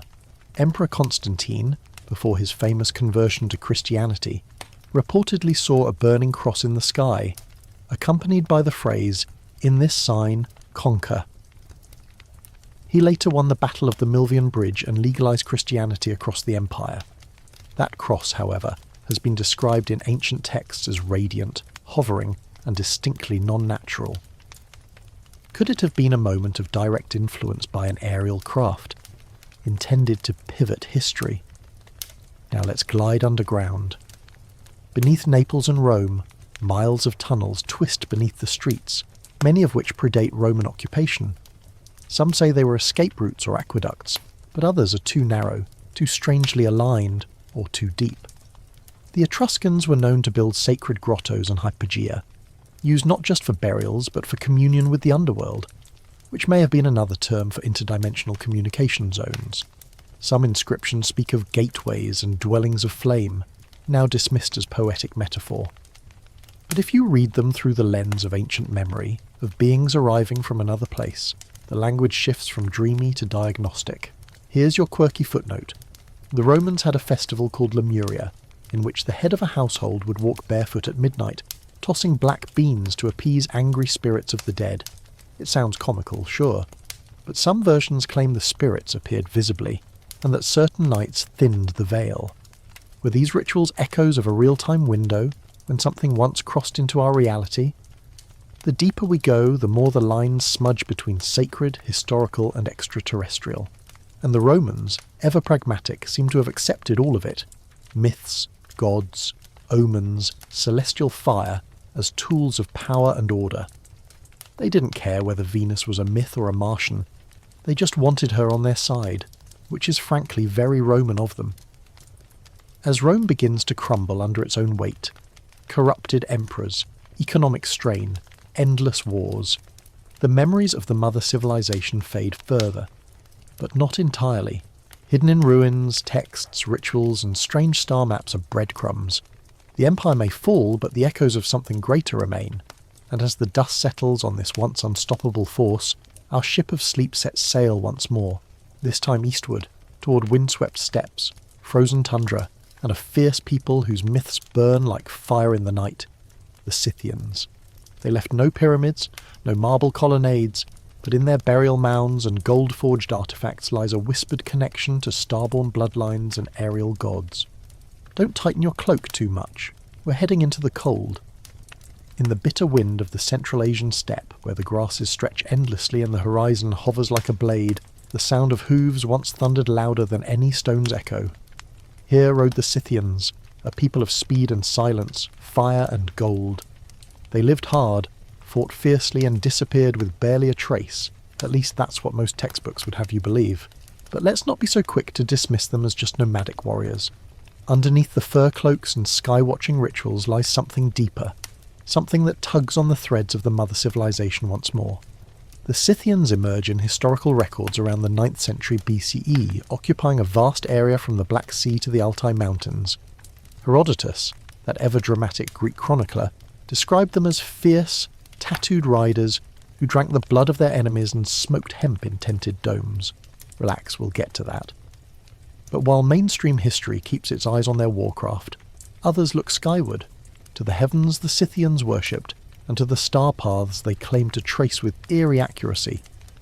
One mainstream fact to ground us: the Scythians were expert metallurgists, crafting intricate gold ornaments, weapons and burial treasures.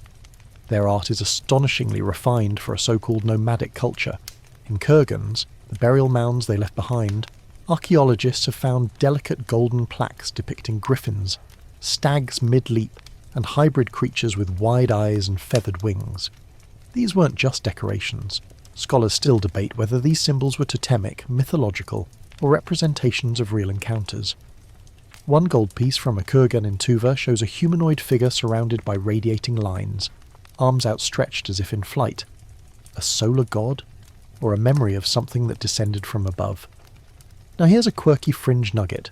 Certain Scythian tribes practiced a ritual where they would enter dome-shaped tents, throw hemp seeds onto hot stones, and inhale the resulting smoke to induce visions.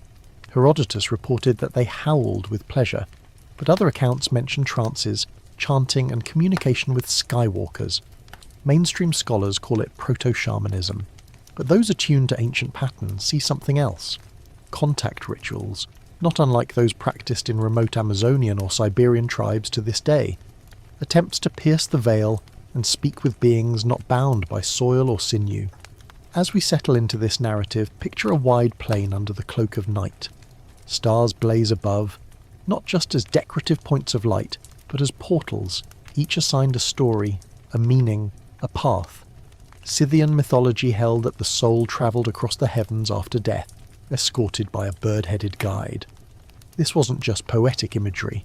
Their constellations differed from Greek or Babylonian ones, focusing instead on beings with wings, antlers, and fire horns, often moving through the air. Who were these guides, and why did the Scythians insist they came from the stars? A curious scholarly debate swirls around the Scythians' origins. Some archaeologists link them genetically and culturally to Indo-Iranian peoples.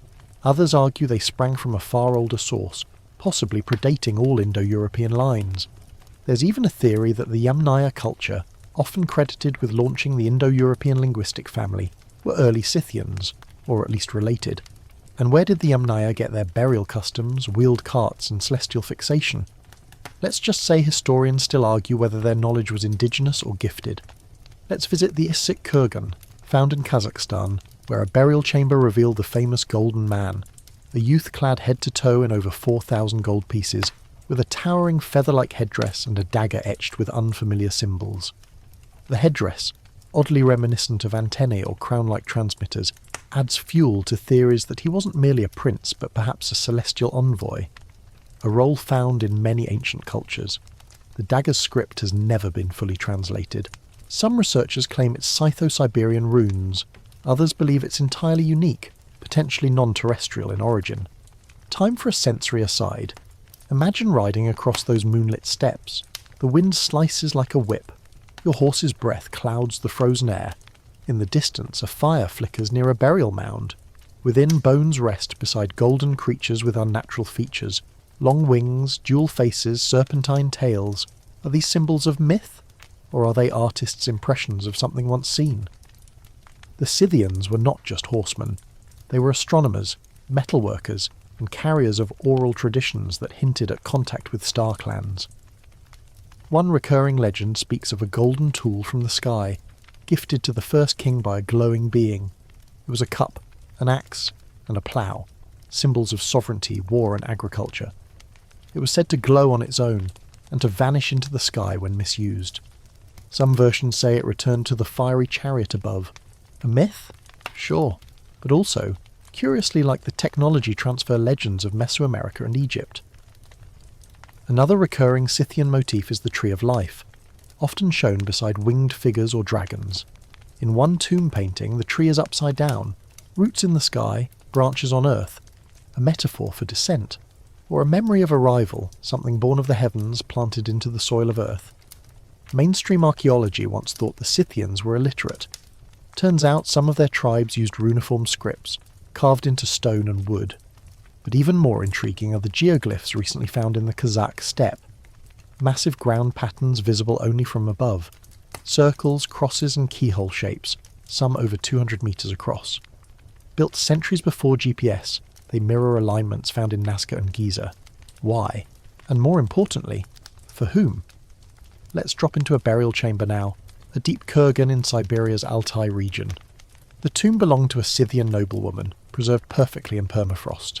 Her skin bore tattoos of mythical beasts, still visible after 2,500 years. Some believe she was a priestess, others a queen.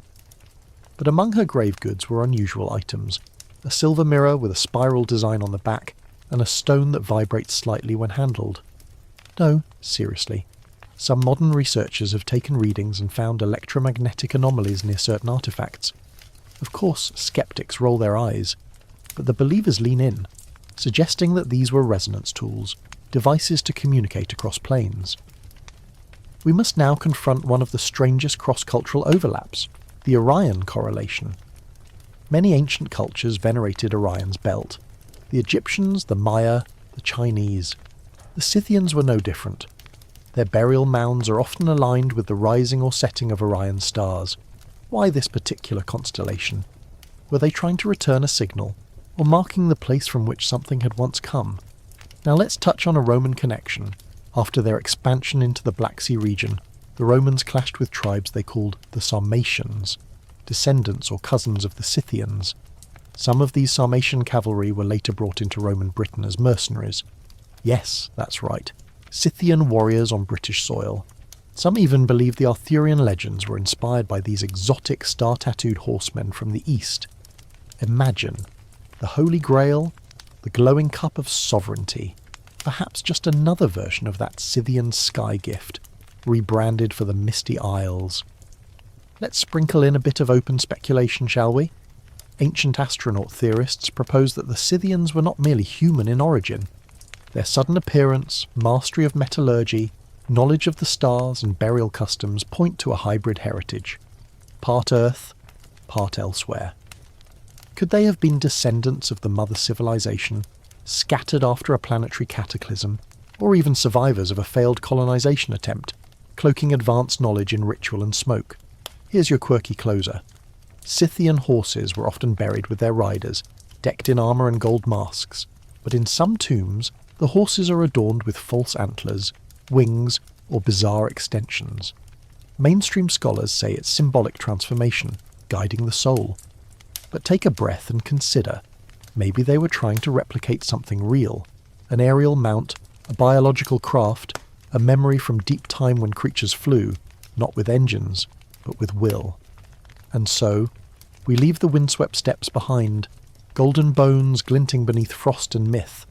The Scythians, like smoke from a hemp-filled tent, vanish into the sky, leaving behind only the scent of mystery and a few footprints that refuse to fade. But the path of the mother civilization doesn't end here. It twists now across high plateaus and sacred lakes into the heart of South America. There, the people of the Andes carved cities in the clouds, aligned stones with the stars and whispered of gods with blue skin and great wings. Next stop, the Andean highlands, where breath is thin, temples touch the heavens, and ancient stones remember everything.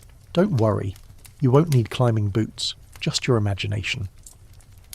From the windswept steppes of Eurasia, our trail now rises into thinner air, high into the Andean spine of South America, where clouds brush against mountain tops like hesitant fingers, and the stones themselves seem to remember. Up here, where llamas outnumber cars and each breath is a shallow compromise with altitude, we find the ancient Andean civilizations, keepers of staggering architectural precision, celestial symphonies, and quiet mysteries that refuse to be ignored. Welcome to the land of the pre-Inca sky builders, the Chavin, the Tiwanaku, and the Nazca, each with their own flavour of grandeur, but all united by one unmistakable thread. Their lives revolved around the stars, or perhaps more precisely, their lives revolved for the stars. Let's begin with a mainstream truth. The Inca Empire, which flourished from the early 1400s until the Spanish arrival in the 1530s, is often portrayed as the peak of Andean civilization. But here's the twist. By the time the Inca rose to power, they were already inheritors of ancient knowledge, custodians of stonework and astronomy, whose origins they themselves attributed to gods and earlier beings. The Inca didn't invent the great megalithic sites, they simply repurposed them. Many of these architectural marvels predate the Inca by centuries, sometimes even millennia.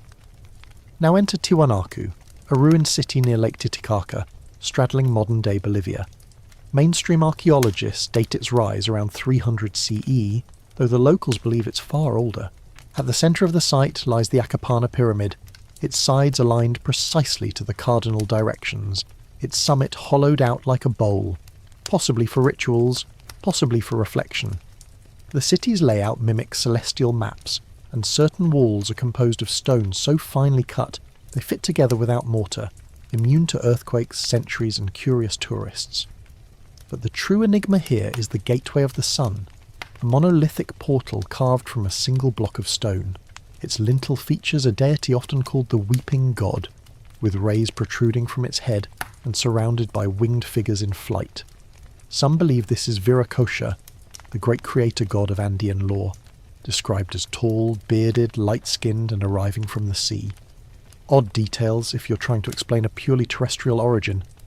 The gateway, tilted slightly today due to shifting Earth, once stood in alignment with specific solar and lunar events.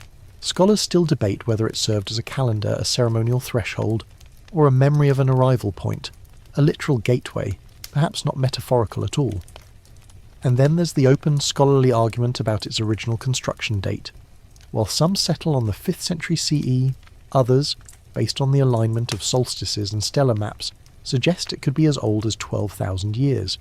If that were true, Tiwanaku would have been active during the end of the last ice age. That's before the wheel, before agriculture, before anything humans were supposed to be doing other than chasing large mammals with spears. Let's take a breather with a fringe-flavoured bite. Satellite scans around Tiwanaku have revealed a buried grid, a network of what looks like artificial canals and rectilinear patterns stretching miles across the Altiplano. Some believe this was a pre-agricultural hydraulic system, while others argue it may have formed the base of a city far larger than Tiwanaku itself. But here's where it gets ticklish. Some of those grids mirror constellations visible in the southern hemisphere night sky. If intentional, it suggests a culture mapping heaven onto Earth with terrifying precision. And if unintentional, well, that's one heck of a coincidence. Next up, we glide south to the Nazca Desert, where the sun blisters the land by day and the stars explode across the sky at night.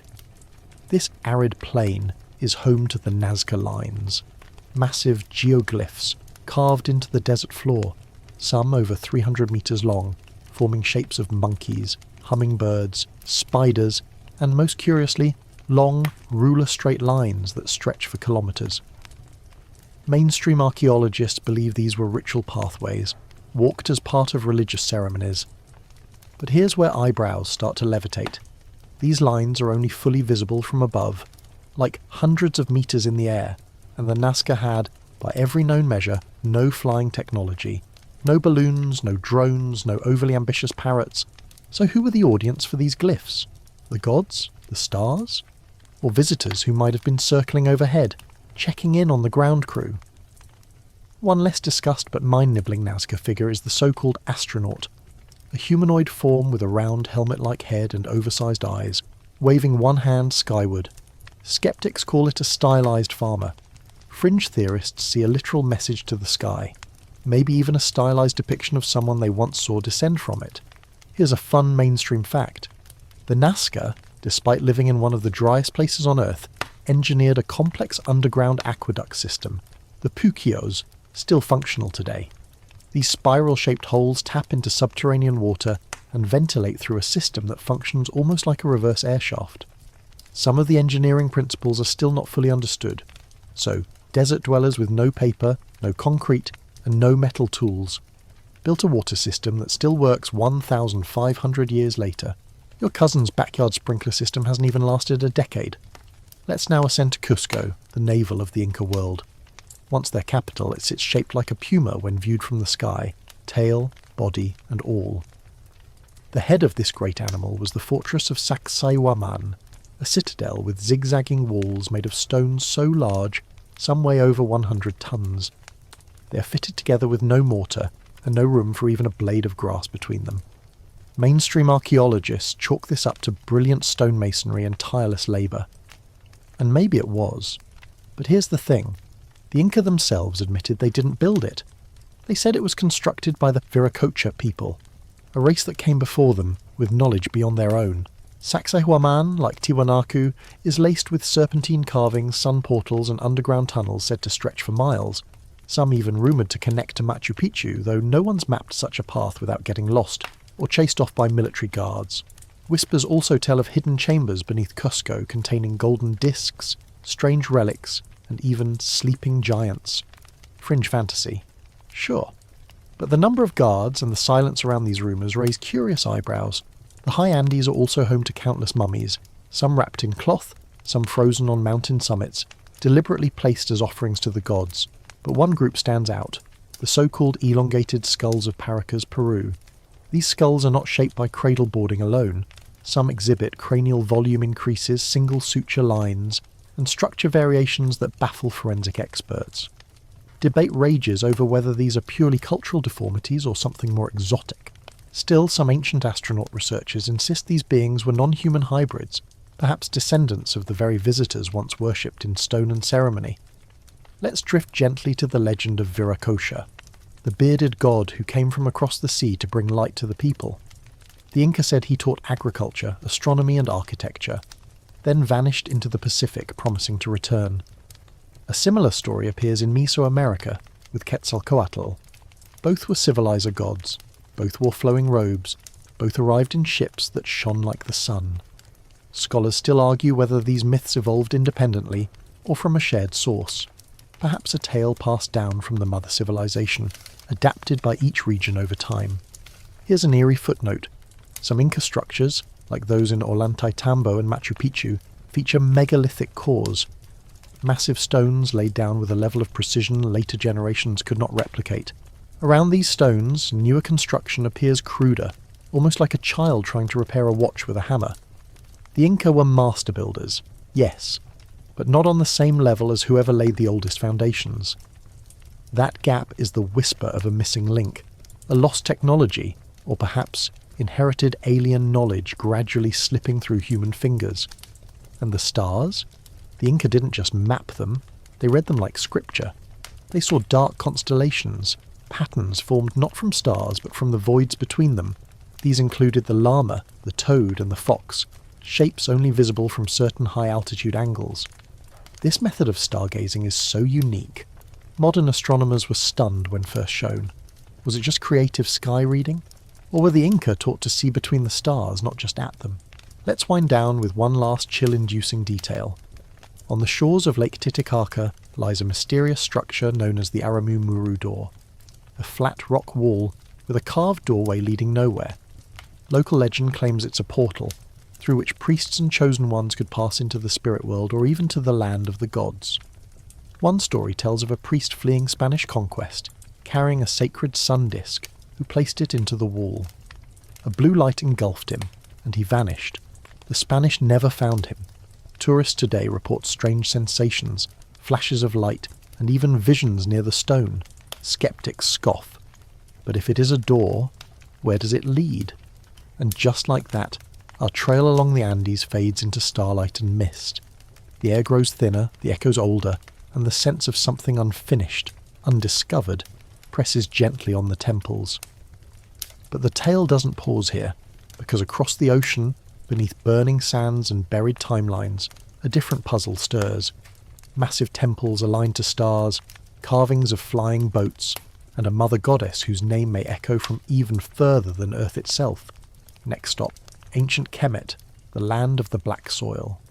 You know it as Egypt, but the version you know is just the surface.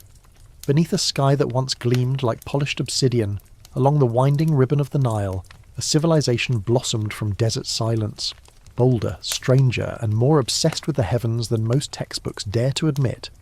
You know it as ancient Egypt. But tonight, we drift just beyond the well-lit halls of pyramids and pharaohs, into the shadows where the sand still hums with old secrets. Picture this. Hot wind curling through palm fronds, the Nile shimmering with lazy sunlight, and a people who do not merely observe the stars, they live by them. Every crop, every temple, every royal name is chosen with cosmic intent. To the ancient Egyptians, the sky is not decoration. It is a roadmap, and perhaps, just perhaps, a memory. The mainstream fact is clear. Ancient Egypt was a powerhouse of stability, surviving over 3,000 years as a unified culture. But buried beneath this timeline is a riddle. How did they start so advanced? Their earliest pyramids, hieroglyphs, and religious systems appear fully formed. There is no obvious ramp-up, no learning curve. It's as if the very first pharaohs already had the blueprint of the universe tucked under their arms. Let's kick off with the Great Pyramid of Giza, a subject so mainstream that even your favourite cereal brand has probably slapped it on the box. Built around 2560 BCE for Pharaoh Khufu, the Great Pyramid is supposedly a tomb, but, and this is where the sarcophagus gets shaky, no mummies have ever been found inside it. Not a single hieroglyph either. Just smooth, polished precision, strange internal shafts, and a silence that doesn't feel funerary at all. In fact, no human remains have ever been definitively found in any of the 3 Great Pyramids at Giza. Historians still argue whether these were truly tombs or something else entirely. Machines, energy centres, cosmic aligners or time markers. Here's your quirky tidbit. The Great Pyramid's base is aligned to true north within a fraction of a degree. That's modern GPS-level accuracy. It's also built to precise ratios. Its height to perimeter matches the proportions of the Earth and the Moon when you do the math.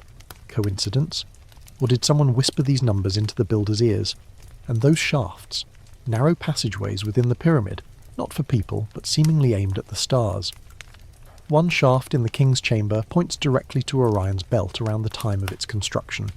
Another aligns with Sirius, the star of the goddess Isis. If the pyramid was just a tomb, why bother with stellar plumbing? Mainstream archaeologists insist the builders were brilliant engineers using copper tools, wooden sleds, and lots of elbow grease. And yes, Egyptians were nothing if not determined. But here's where the debate hovers.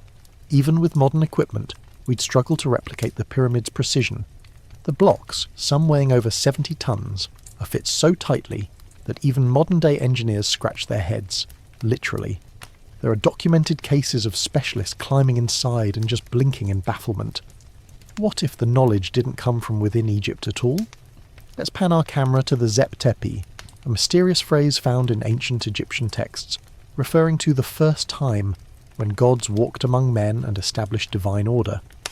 These were not metaphorical gods lounging on clouds. These were beings, flesh and light, wisdom and fire, who descended from the sky and taught humans how to build, farm and rule. Their leader? Often said to be Osiris, the bringer of law and agriculture. His consort, Isis, is the star Sirius personified. Their son, Horus, the sky god with a falcon's eye, is born from the marriage of cosmos and earth. Mainstream Egyptology calls Zep Tepi mythology, a bedtime story for priests.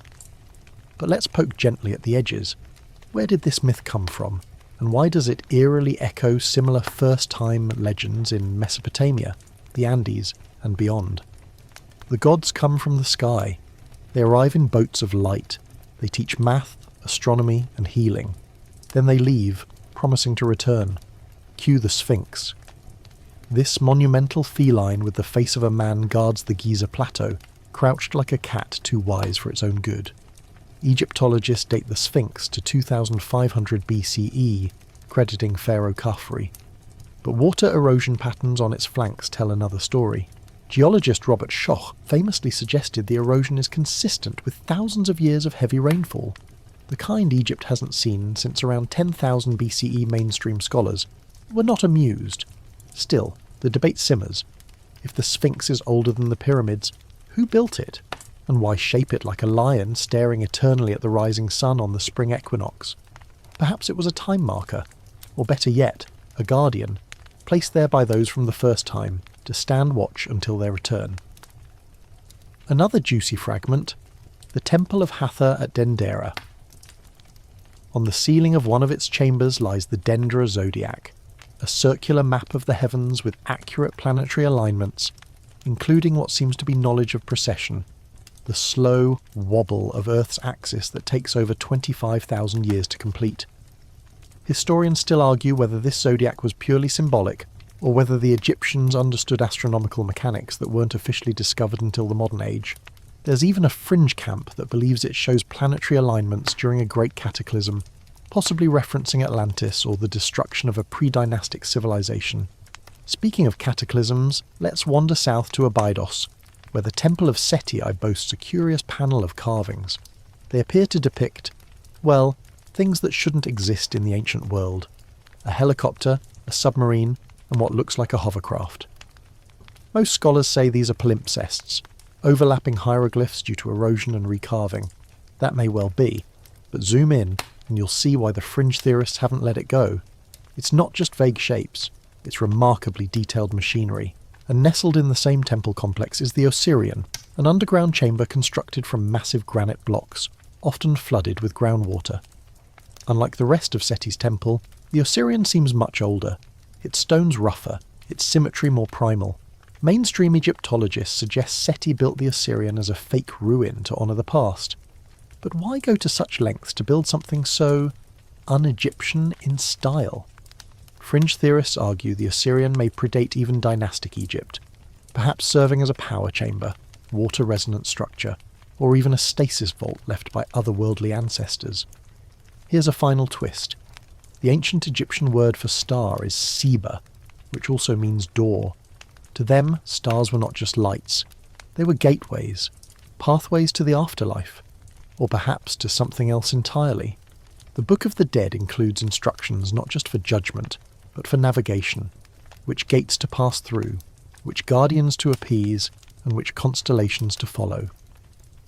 The dead didn't merely float upward, they travelled through space, across the stars, perhaps retracing the steps of the gods who came before. And it's not just texts. Tomb paintings show pharaohs entering celestial boats, travelling with deities through constellations like Orion and Sirius. To modern eyes, it's all myth.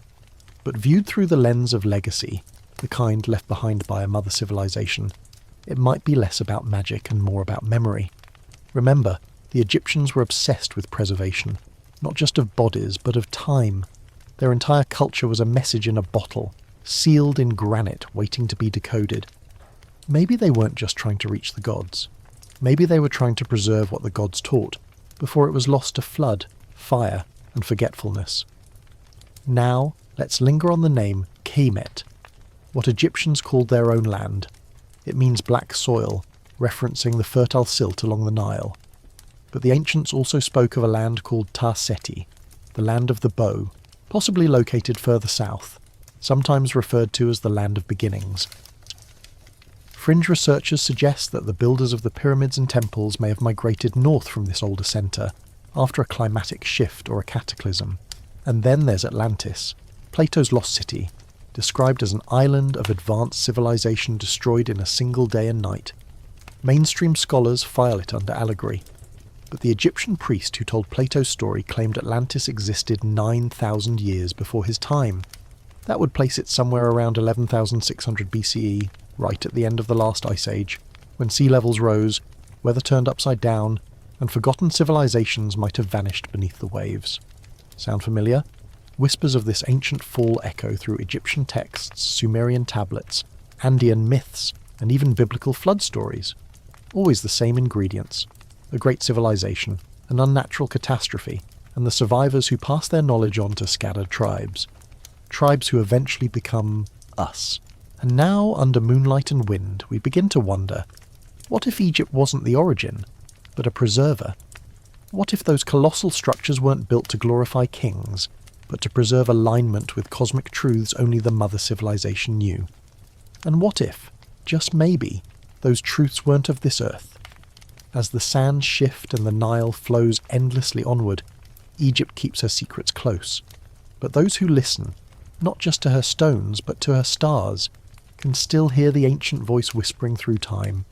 And so we follow that whisper across the seas again, to a land of temples hidden in jungles, ball courts echoing with strange chants, and a calendar so precise it makes our leap years look like a coin toss.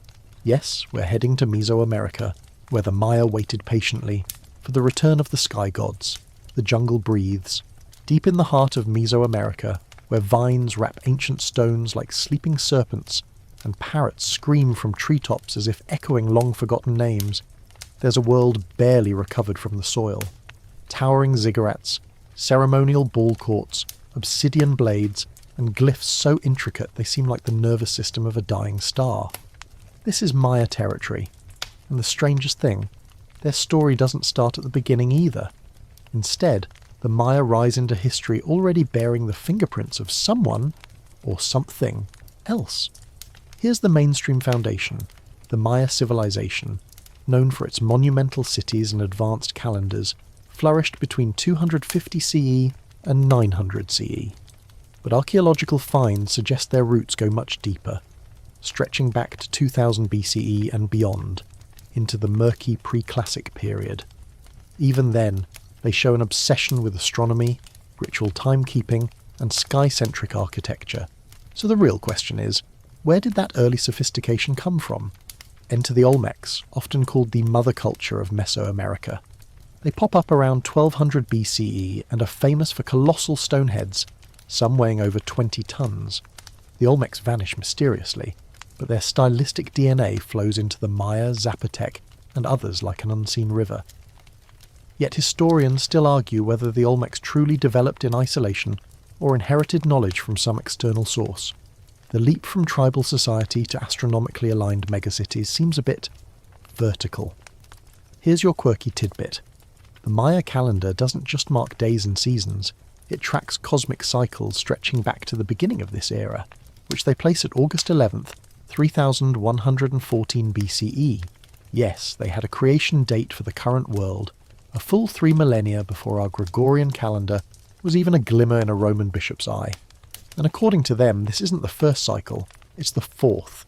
The previous worlds, destroyed by floods, fire, jaguars, and other celestial temper tantrums. And that brings us to the Popol Vuh, the sacred Maya text that recounts the origins of the gods, humans, and everything in between. It tells of sky beings who descended to shape the world, experimenting with different forms of humanity, mud, wood, maize, until they got it right. The sky gods are not whimsical. They are scientists. They tinker. They fail. They try again. One figure in particular stands out. Kukulkan, the feathered serpent, both a god and a bringer of knowledge. Mainstream historians will tell you Kukulkan is the same as Quetzalcoatl among the Aztecs, another feathered serpent deity associated with the wind, learning and creation. But what they may not emphasize is this. Kukulkan descends from the sky, brings knowledge, teaches math and astronomy, and then promises to return. That's not mythology. That's a departure log. In the temple complex of Chichen Itza, Kukulkan has a throne. His pyramid, known today as El Castillo, is a marvel of acoustic and astronomical precision. Clap your hands at the base of the stairs and you'll hear a sound that mimics the chirp of a quetzal bird, the animal associated with the god. And during the spring and autumn equinoxes, shadows cast by the stepped corners create the illusion of a serpent slithering down the pyramid's northern staircase. Now ask yourself, who builds giant time-telling sound machines in the jungle unless they're expecting someone to hear or see the message? The Maya knew the exact length of the solar year, 365.2420 days, far more precise than Europe's calendar until the Renaissance. They tracked lunar phases, solar zeniths, planetary cycles, and even the wobbly path of Venus, which they associated with war and transformation. According to the Dresden Codex, a Maya astronomical book, their Venus calculations were so precise they only deviated by 2 hours from modern NASA data, and that codex is over 1,000 years old. Fringe theorists claim this level of knowledge is suspicious. How does a civilization with no metal tools, no wheels, and no draft animals compute long count dates extending thousands of years into the past and future? One possibility, they inherited the system. But from whom? There's a theory, gently whispered by glyph nerds and backroom scholars, that the Maya were descendants of survivors, that somewhere in deep time, long before recorded Maya dynasties, a group of sky-watching sages passed down a system of cosmic timekeeping. Some say it came from a lost terrestrial culture, others believe it arrived from the stars. Here's where things get spicy. Many Maya stelae, those upright stone tablets with carvings, refer to visitors from the heavens. Some scholars translate these as gods. Others believe they were sky people, literally. Depictions of beings descending from sky canoes are scattered across Mesoamerican art. Even in the Popol Vuh, the gods operate from above, sending instructions and corrections from the celestial realm. And in the murals at Bonampak, some fringe researchers claim the figures resemble space-suited beings more than mythological entities. And what about those giant heads? Back to the Olmecs for a second. Their stone heads, found in San Lorenzo and La Venta, often have features that don't resemble the local population. Thick lips, broad noses, helmet-like headgear. Traditional archaeologists argue this represents elite warriors or rulers, but fringe theorists love to point out the uncanny resemblance to stylized helmets, or possibly even breathing apparatus. Historians still argue whether these helmets are functional or ceremonial, but the heads continue to stare blankly through time, daring us to decode them. Let's not forget Teotihuacan, that massive ancient city near modern Mexico City. Though not Maya, it was known to the Maya and influenced their culture. Its name means the place where gods were born. At its height, it was one of the largest cities in the world, and no one knows who built it. The Avenue of the Dead, flanked by the Pyramid of the Sun and the Pyramid of the Moon, aligns to celestial events and possibly to Orion's belt. Sound familiar? Egypt's pyramids also align to Orion, a constellation associated with Osiris. Coincidence? Or were these cultures peaking at the same universal map? And beneath Teotihuacan lies a secret. Liquid mercury has been found in subterranean tunnels, particularly under the Temple of the Feathered Serpent. Mercury was rare, dangerous, and difficult to obtain. Why place it there? Some suggest it represented the underworld river or pathway to the stars, a kind of spiritual propulsion system for the soul. Others whisper more wildly, perhaps it was used in ancient energy technologies, conductive, reflective, mysterious. Fringe archaeologists have pointed to this same pattern all over the globe. Mercury in India's ancient texts, in Chinese tombs, and now under Mexican pyramids, all pointing to a global symbolic or technological obsession passed down from an older source. We'd be remiss not to talk about the ball game, Poc to Poc. It's more than sport. It's a cosmic ritual, reenacting the struggle between light and darkness, life and death, the celestial and terrestrial. In some interpretations, the players represent planets, the ball is the sun, and the goal is cosmic balance. And in the Maya mind, winning or losing could mean offering your life. But remember, death wasn't the end. It was a return. To the stars, to the cycle, to the gods. In fact, some Maya burials contained star maps etched into stone or painted on walls. These weren't decorations, they were instructions. Which direction to face, which constellation to follow, which celestial gate to seek. And again, Sirius and Orion make frequent appearances, just like in Egypt. So now we begin to see a pattern. Multiple civilizations obsessed with the same stars, the same symbols, the same sky gods who come, teach and leave. Is it convergent mythology, or a shared inheritance? One final mystery before we leave the jungle. The Maya didn't vanish. Yes, many of their great cities were abandoned around 900 CE, but the people, the language and the knowledge systems live on. Quietly in villages and oral traditions, passed from grandmother to child beneath starry skies. And according to some of those elders, the old gods are not myths, they are ancestors, travellers and watchers. Some say they're waiting, some say they've already returned, but not in ways we recognise. And what about 2012? Remember that date? The so-called end of the world from the Maya long count calendar? Mainstream media ran wild with doomsday headlines. But Maya scholars insisted it wasn't an end, it was a reset, a doorway, a moment when the veil thins and something from the old world peeks through. Maybe it was just a celestial checkpoint, or maybe it was the soft reawakening of a memory older than our maps, our clocks, and our bones. As our night train leaves the canopy behind, we carry with us more than myths. We carry math, celestial clocks, and stone giants who gaze at stars with the same quiet yearning we feel when we step outside at 2 a.m. and look up. The Maya remind us the universe is cyclical, the sky is full of signs, and knowledge may come in spirals, not lines. And now, on wings of feathered serpents and jaguar howls, we cross the Pacific. To a land where gods wore topknots, temples stretched into the clouds, and thunderbirds sang from volcanoes. Next stop, the Andes. The air thins as the mountains rise. Far from the lush tangle of Mesoamerica, the Andes emerge like the spine of a sleeping titan. Peaks slice the sky, glaciers glint in the sun, and high-altitude clouds cling to terraced hillsides. Here, above the clouds and well above reason, humanity builds impossible things, carving cities into mountaintops as if daring gravity to blink. And no city dares harder than Tiwanaku. Set near the southern shores of Lake Titicaca, Tiwanaku, or Tiahuanaco, predates the famous Inca by more than 1,000 years. At nearly 13,000 feet above sea level, it's an archaeological anomaly. Giant stones, some weighing over 100 tons, are fitted together with mathematical precision. The site radiates celestial symmetry, astronomical alignments, and deeply strange artistry. Mainstream historians estimate Tiwanaku flourished between 400 CE and 1000 CE. But here's where things get foggy.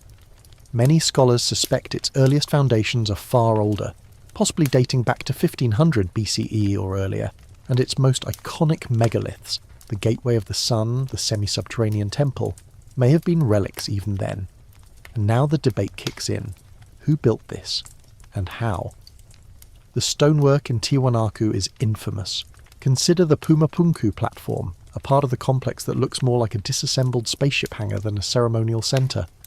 Massive H-shaped blocks made of diorite and andesite, a stone harder than granite, are carved with perfect 90-degree angles and precisely drilled holes. Many of these stones seem to slot together like industrial Lego, as if awaiting reassembly. Some lie scattered, as though the construction was halted mid-project or shattered by an event we don't yet understand. Engineers have studied these shapes and admitted that even with today's tools, replicating that level of precision at such an altitude would be daunting. One quirky observation: the grooves and indents resemble modern-day machine joints, like templates for modular construction. But again, we're told, it's all ceremonial, just spiritual, totally non-utilitarian. Sure. Then there's the Gateway of the Sun, a singular slab carved with cosmic motifs, most notably the weeping central figure often dubbed the sun god or Viracocha. This bearded deity wears a radiant headdress and holds what look like thunderbolts or tools. He is surrounded by winged attendants, half animal, half divine. This, of course, reminds fringe theorists of a control panel, with the central figure issuing commands to flying intermediaries. Mainstream archaeologists see mythological storytelling. Still, it's worth noting, Viracocha, like Kukulkan or Osiris, is a bringer of knowledge, who arrives from the sea, reshapes the land, teaches civilization, and then departs, often into the sky. Viracocha, in later Incan lore, emerges after a great flood, remakes humanity, and walks into the west, promising to return. Sound familiar? It should. The pattern persists. Skybeing arrives, teaches, departs, vows return. Whether it's Enki, Quetzalcoatl, or Viracocha, the script never changes much. And yet Tiwanaku offers more than myth. The astronomical precision of the site is baffling. For instance, alignments at the Kalasasaya temple map solar solstices and equinoxes with surgical accuracy. Shadow and light interplay during key days of the year, as if the architecture were more observatory than shrine. And according to some researchers, one alignment suggests the temple may have been calibrated for a sky scene not 1,500 but 17,000 years ago. That's not just fringe, it's prehistoric. If true, it implies either an earlier civilization with advanced knowledge or, well, some very helpful visitors. Now, Lake Titicaca itself is no ordinary lake. It's the highest navigable lake in the world and has long been considered sacred. According to Andean origin myths, it's from this lake that the first gods, and later the first humans, emerged. Submerged ruins and artifacts have been found beneath its waters, sparking rumours of a sunken city, maybe even a South American Atlantis. And wouldn't you know it, near the bottom of the lake, explorers have found a mysterious man-made stone structure, arranged in a circular pattern, hinting at ancient ritual or navigation. In 2000, divers discovered roads, terraces, and a temple submerged under the lake, estimated to be at least 1,500 years old, perhaps far older. Locals still speak of Winnemaka, the eternal city drowned by time and tide, and while mainstream archaeology treads cautiously here, locals shrug. They've known the stories for generations. And let's not forget, the Inca themselves claimed that their ancestors did not build these cities. They inherited them, they restored them, they honoured them, but someone else laid the foundations. Let's hike forward in time. About 600 miles northwest of Tiwanaku rises Machu Picchu, perched like a secret between the Andes and the Amazon. While this site is firmly Incan and built in the 15th century, it radiates echoes of something much older. The lower stonework, massive blocks fitted together without mortar, feels different from the upper, more recent Inca-style construction. This transition, from Cyclopean to imperial masonry, is visible in site after site: Sacsayhuaman, Ollantaytambo, Cusco. It's as though the Inca built atop the bones of a lost technological tradition. Nowhere is this more haunting than Sacsayhuaman. Just above Cusco, its megalithic walls zigzag across the hilltop like the remains of some titanic jigsaw puzzle. The stones are enormous, some over 100 tons, and each fits its neighbour so tightly that even a piece of paper can't squeeze through. No mortar, no standard tools, just perfectly cut stone, resisting earthquakes better than any modern foundation. Engineers today scratch their heads, and while some suggest slow and steady chiselling, others suspect tools or techniques we haven't rediscovered. A fringe theory gaining traction in YouTube corners and dusty old books suggests the use of sonic technology, sound-based levitation, vibrational tuning that temporarily softens stone. There's no direct evidence for this, just legends of priests using flutes to move boulders, and the stubborn refusal of ancient engineers to leave behind instruction manuals. Convenient, right? Another oddity, Ollantaytambo, a site known for terraces and temples carved directly into mountain faces. Enormous rose-coloured stones lie atop platforms high above the valley floor. These blocks were quarried on the other side of the river, then somehow hauled up impossible slopes, not rolled, not dragged, hauled. And once again, the lower layers show a higher level of precision, implying perhaps the older the stone, the better the craftsmanship. Now let's get weirder. Scattered across these Andean sites are carvings of beings with large eyes, helmeted heads, and strange postures. One figure, nicknamed the Nazca astronaut, is etched into the side of a desert hill near the infamous Nazca Lines, a network of geoglyphs only visible from above. Mainstream archaeology says these lines were ceremonial paths or fertility symbols, but the sheer scale and aerial visibility scream for another interpretation. They were made to be seen from the sky, as if signalling to someone or something that might be watching. The Nazca lines include spiders, hummingbirds, monkeys, and geometric patterns, many of which align with solstices and astronomical markers. Some researchers suggest they might be a giant star map or runway-like communication grid. Admittedly, the alien runway idea sounds more sci-fi than science, but even mainstream scholars admit we still don't know exactly how or why the lines were made. They weren't paths. They weren't shelters. They served no known utilitarian purpose, unless the purpose was to send a message upward. Zooming out even further, we see that the Andean cultures, Inca, Wari, Tiwanaku, were all obsessed with the stars, particularly the Milky Way, which they called Mayu, and saw as a celestial river. Temples, cities and roadways often mirror constellations or galactic paths, and the Incas didn't just map stars, they mapped dark space. Instead of constellations formed by stars, they identified shapes in the dark nebulae of the Milky Way, the llama, the fox, the serpent. That's not just poetic, it's optically demanding. It requires an exceptionally clear sky, obsessive observation, and perhaps access to celestial knowledge passed down from another age. So, what are we left with? A high-altitude corridor of megaliths, myths and mysteries, a pantheon of gods who always seem to descend, teach and vanish. Cities that predate their attributed builders. Engineering that suggests not just intelligence, but access to advanced surveying, transport and maybe even energetic systems. The line between myth and memory blurs until we're left wondering, are we decoding stories or engineering logs? And just like the Egyptians or the Maya, the Andean people preserved a prophecy of return. Viracocha, like his feathered cousin Kukulkan, is expected back. His promise lingers in stone, in song, in star maps etched on sacred cloth. Even today, some Andean shamans claim to receive messages during rituals held at sacred sites. Guidance, they say, from ancestors not of this earth. The skies above the Andes remain some of the clearest in the world. Perhaps they still look up and whisper, hoping the stars are listening. As the condors circle above Machu Picchu and the lake ripples quietly in the Titicaca sun, we drift farther west, across the sea, toward scattered atolls and volcanic giants, toward Moai sentinels and star navigation without instruments, toward a culture that rose in stone, wrote in knots, and whispered across an ocean of sky. The trail now leads us to Polynesia, word count 2082, awaiting continue. Section 14. The ocean stretches out, impossibly vast, impossibly blue. There are no roads here, no great rivers to trace or mountains to climb, only the shimmering highway of the Pacific, where the wind sings in the sails and the stars steer the course.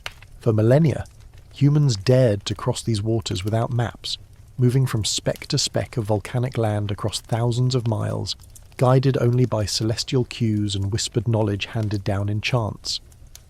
This is the realm of the ancient Polynesians, seafarers, navigators, and builders of a quiet legacy that still baffles modern minds, and standing sentinel in this watery expanse is a place unlike any other. An island whose very name pulses with curiosity, Easter Island, or as its native people call it, Rapa Nui. Everyone knows the Moai, those towering stone heads with unreadable expressions and backs to the sea. But not everyone understands just how improbable they are. Over 900 Moai dot the landscape, some standing upright, others toppled in broken slumber, and a few still half-carved in the Ranararaku quarry, as if the sculptors suddenly vanished mid-hammer. The largest completed Moai weighs around 82 tons. One unfinished statue would have stood over 70 feet tall and weighed an estimated 270 tons, roughly the mass of a fully loaded Boeing 747. And yet, these massive figures were carved, transported and raised upright with no wheels, no beasts of burden and no metal tools. Mainstream archaeology offers theories, log rollers, ropes, walking the statues with coordinated rocking, but even these models admit the feat would be extraordinary, especially when performed repeatedly across miles of treacherous terrain. Still, the Rapa Nui people tell a different tale.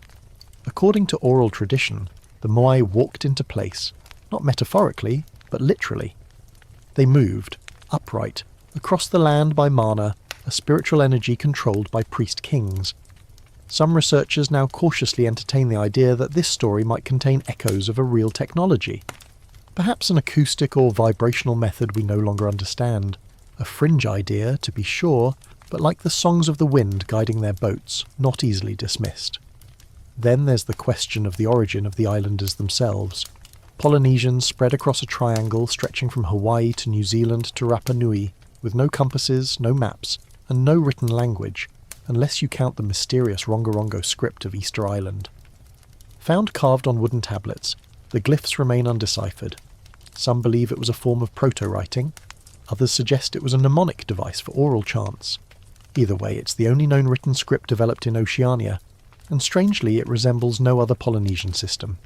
In fact, some symbols bear a visual resemblance to Indus Valley script thousands of miles away, leading to more speculative connections, coincidence, or a cultural echo passed across forgotten ocean routes. Speaking of the Indus Valley, historians still argue whether transoceanic contact occurred far earlier than we've been taught. Some researchers point to the chicken. Yes, the humble chicken. Genetic studies suggest Polynesians had a variety of chicken with a South American lineage before Europeans ever reached the Pacific. Coupled with the sweet potato, a South American crop that appears widely in Polynesia, it suggests pre-Columbian contact across the Pacific. It wasn't just a one-way journey of isolated islands, it may have been a network, a web of travellers, exchanging goods, stories, and possibly even star maps. Back to the Moai. Their placement is not random. Many stand on ahu, sacred platforms, often near the coast and aligned with astronomical markers. Scholars now believe the Moai may have functioned not just as spiritual icons, but as territorial guardians, facing inland to watch over their people. Their long ears, deep eye sockets, and oversized heads suggest stylization. But to whom were they stylized? One fringe hypothesis suggests the Moai are modelled after visitors, elongated heads, and pronounced features reflecting something seen, not imagined. And remember, similar elongated skulls have been found in South America and Africa, often accompanied by legends of sky beings and giants. Could these similarities be chance? Possibly. But at a certain point the web of connections becomes hard to untangle with coincidence alone. Now let's widen our gaze again. The Polynesians didn't just island hop, they celestially navigated. Without sextants or compasses they read the stars, swells, bird flight paths, and cloud patterns. They used star compasses, conceptual maps memorized through song and chant, to sail thousands of miles. Think about that. While medieval Europe feared falling off the edge of the world, Polynesians were plotting zigzag routes from Tahiti to Hawaii and back. The knowledge was oral, sacred, and guarded by the wayfinders, elite navigators who trained for decades. Some even claimed to enter trance states to receive guidance, a blend of skill, intuition, and something else. One such tradition spoke of Hawaiki, a mystical homeland said to lie beyond the known horizon. All journeys, they believed, began and ended at Hawaii. Some interpreted it as a metaphor for the afterlife, but others whispered it was real, perhaps a lost island, or a place that sank into the sea. Lemuria. Mu, Atlantis. The ocean has no shortage of rumoured motherlands, but some islanders, especially elders, speak of lights in the sky, beings who came from the stars and returned, and knowledge gifted to their ancestors, tools to travel, to farm, to build. And here's where the stars return, always the stars. The skies over Polynesia are some of the clearest on Earth. Without light pollution, the Milky Way stretches across the heavens like a pathway, and constellations become guides. But the Polynesians did more than follow, they remembered. Stories of specific alignments and star positions were embedded in chants passed down for hundreds of generations. Some of these alignments correspond with precessional cycles, the slow wobble of Earth's axis that takes 26,000 years to complete. That's a level of observation requiring incredible patience, or inherited knowledge from someone somewhere who had been watching for a long time. At the heart of many of these myths is a pattern, a celestial origin, a descent, a gift of knowledge, and a departure. It echoes through the Hawaiian legends of the Akua, the Maori tales of Asua, and the Rapa Nui accounts of the Long Ears, an earlier race said to have ruled the island before being overthrown. Descriptions of the Long Ears, tall, light-skinned, and different from later islanders, have fueled speculation for years. Were they an elite class, a mythologized memory of early settlers, or visitors from elsewhere? One strange fragment mentions the Long Ears arriving by boat, building the great platforms and teaching sacred knowledge, before a war destroyed them. Some say they burned in a trench filled with fire, a poetic echo of cataclysm. Whether true or not, the story repeats a motif we've heard before. The builders are lost, and what remains is half understood, misused, abandoned, or idolized. Let's not forget Nan Madol either. Situated far from Rapa Nui in Micronesia, this city of stone was built atop a coral reef using basalt logs weighing several tons each. It's often called the Venice of the Pacific, a complex of artificial islets connected by canals. Like Easter Island, no written record explains its creation. Like Tiwanaku, it uses megalithic construction that seems excessive for its location, and like so many sacred sites, it's wrapped in local legend, specifically that it was built by two brothers who flew the stones into place using magic. Another metaphor, perhaps, or another forgotten form of power. So what if the oceans weren't barriers but bridges? What if the ancients didn't just look at the stars but came from them, or were guided by those who did? The mother civilization may not have been a single landmass, but a seeded network, a diffusion of ideas and techniques across water and time. From the Andes to the islands, from stoneheads to star maps, the echoes remain. Whispered myths, stubborn monuments, impossible feats, and always the promise of return. Back on Rapa Nui, as the last sunlight warms the moai's faces, you notice something subtle. Many of them once had red topknots, carved from lighter stone. Others had inlaid eyes, white coral with obsidian pupils once gleaming under the sun. With those eyes restored, the statues don't just watch, they see, and just maybe, they remember. Some researchers speculate the moai were repositories, not just spiritual guardians, but memory banks. Their placement, facial orientation, and distribution may form a code or map, pointing to past catastrophes, migrations, or even contact events. It's far from proven. But so much of the Pacific legacy depends on memory. Chants instead of books, stars instead of scripts, carvings instead of calendars. Modern Rapa Nui Islanders still gather to chant under the stars. They still recount the story of Hotu Matua, the founding chief who arrived on a double-hulled canoe guided by visions. They still watch the ocean, waiting, and they're not alone. Across the Pacific, traditions linger, of lights descending from the sky, of floating stones, of guidance from the stars. The details differ, but the themes remain. Something, someone, taught them to see farther than the horizon. And when they vanished, they left behind monuments not just of stone, but of curiosity. So now, as the tide pulls back and the wind picks up, we continue west. The ocean narrows, the land changes again, and we enter the sands of Southeast Asia, where gods ride serpents through the sky. temples reach like ziggurats toward heaven, and ancient cities sleep beneath jungle canopies, still waiting for the return of their teachers. Where ocean ends, jungle begins. As the Pacific narrows and the islands melt into archipelagos, the land gives rise to Southeast Asia, dense, humid, and ancient. This is a region where myth is law and law is myth, where kings claim descent from gods and mountains are said to be the spines of sleeping dragons. Unlike the islanders of the Pacific who pass down knowledge in chants and waves, the civilizations here carve their memories into stone wrapped in vines but never quite forgotten. And in the heart of it all stands one of the greatest architectural enigmas of the ancient world, Angkor Wat. Rising out of the Cambodian forest like a mirage, Angkor Wat is often hailed as the largest religious structure ever built. But it's more than just large, it's cosmologically perfect. Its towers mirror the 5 peaks of Mount Meru, the mythic axis mundi of Hindu and Buddhist cosmology. Its galleries and corridors encode celestial alignments and processional movements. Scholars have shown that the temple complex is aligned with solstices and equinoxes, its bas-reliefs functioning like calendars that mark cosmic cycles spanning thousands of years. But how? The Khmer Empire, which constructed Angkor, was undoubtedly advanced. Their engineers built sophisticated irrigation systems, berets, reservoirs, and temples across the landscape.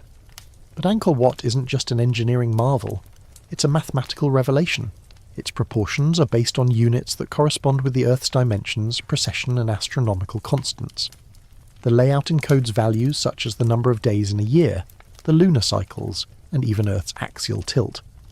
And yet, we are told this was all done by intuition and religious inspiration. What if it was more? Angkor Wat isn't the only site in Southeast Asia that hints at deeper knowledge. Across the region, ancient temples, some still buried beneath jungle, repeat the same architectural motifs. They align to solstices, mimic constellations, and echo the patterns found at other distant sites, like Teotihuacan or Giza. The Borobudur temple in Indonesia, shaped like a stepped mandala, mimics a 3D fractal, the universe in miniature. Viewed from above, it resembles a Buddhist stupa merged with a microchip, built from over 1 million interlocking stones, without mortar, in a region prone to earthquakes. It has survived for over 1,000 years. Why this obsession with aligning heaven and earth? Why encode such advanced astronomical knowledge in buildings meant for gods and kings? Some believe it's symbolic, others suspect it's functional, not temples, but machines. Across alternative archaeology circles, there's growing interest in the idea that many ancient temples were not merely spiritual centres, but resonance devices. The materials used, quartz-laden stone, granite, andesite, are all piezoelectric. The shapes, domes, ziggurats, stepped pyramids, mimic resonant chambers. The alignments with celestial bodies suggest a connection with electromagnetic energies. Could these temples have harnessed telluric currents, Earth's natural energy lines to serve as healing centres, consciousness amplifiers, or even long-distance communication hubs? In Borobudur, the main stupa has no visible entrance and nothing inside. It's not a chamber for gods, but a container of space, a vacuum, a void. In ancient Hindu-Buddhist thought, the void is the source of all potential. Could it be that these temples weren't just places to pray, but to tune in, to Earth, to cosmos, or to something else? And then there are the Nagas. Serpent deities dominate Southeast Asian mythologies. In Hindu, Buddhist, and indigenous traditions, Nagas are semi-divine beings, part serpent, part human, who live underground or in subterranean cities. They control rivers, guard treasures, and interact with humans selectively. In Cambodian lore, it is said that the first Khmer king married a Naga princess, merging the divine with the terrestrial. In Laotian legends, Nagas live beneath the Mekong River, surfacing only at special times, their presence marked by unexplained fireballs that rise from the water, phenomena observed and documented but still unexplained by science. Could these stories be symbolic memories of non-human beings, perhaps survivors of a lost civilization, or visitors from somewhere else? The iconography gets stranger. In some Angkor temples, carvings depict what appear to be dinosaurs, specifically stegosaur-like creatures. Mainstream archaeologists argue they are stylized depictions of local fauna, but some of the details are too precise. Plates along the back, body shape, tail curvature. If they are merely artistic flourishes, why do they appear in isolation, without context, and only in very specific sites? Could they be anachronistic memories, records of something seen, not imagined? And it's not just dinosaurs.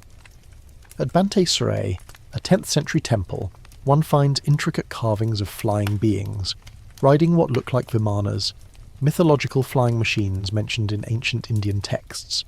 These depictions mirror stories from the Mahabharata and Ramayana, which describe aerial battles, advanced weapons, and sky chariots powered by mercury and sound.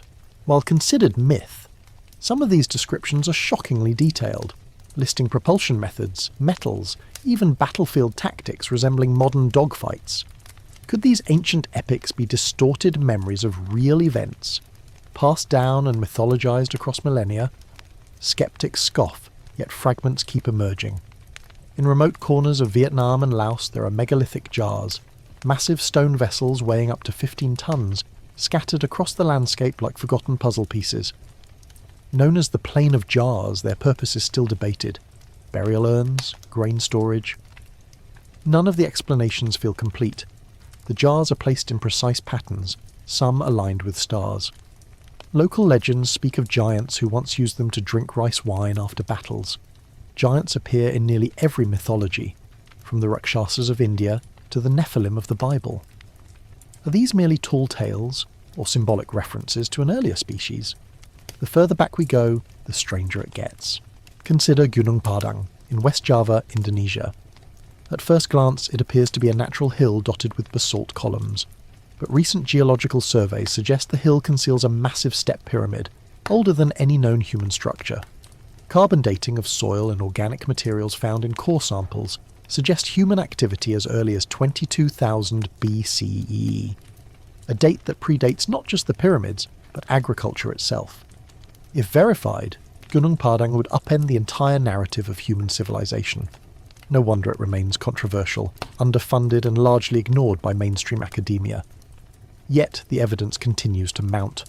Beneath layers of soil and vegetation, there lies an ancient architecture, older than history but not forgotten by myth, and the myths speak clearly. In Java, legends tell of Atlantis in the east, a kingdom swallowed by the sea. In Balinese stories, a great flood once covered the world, forcing survivors to flee to the mountains. In Thai and Burmese myths, celestial beings came down to teach humans how to grow rice and build temples. These stories don't live in dusty scrolls, they're sung, danced and painted, alive in the culture. They echo what we've already seen in the Pacific. Contact, cataclysm, knowledge lost, knowledge preserved. Now step back. Across the entire globe, these sites, Easter Island, Tiwanaku, Giza, Angkor, Nan Madol, Göbekli Tepe, Gunung Padang, don't just align with stars, they often align with each other. Many sit on what's known as the Earth grid, or the planetary energy grid, a theorized geometric network connecting sacred sites along specific lines, such as the 30th parallel or the so-called ley lines. While controversial, the alignments are compelling. From Easter Island to Giza to Mohenjo-Daro to Angkor, a near straight line wraps around the Earth, touching sites associated with mystery, myth, and megaliths. Coincidence? Or a memory of global design? Perhaps the mother civilization wasn't a single continent, but a worldwide network, nodes connected by star knowledge, Earth energy, and shared purpose. Its fingerprints are scattered across time, a carving here, a myth there, an impossibly aligned temple in a jungle few have ever walked. Some remnants are buried underwater, others are hidden in plain sight.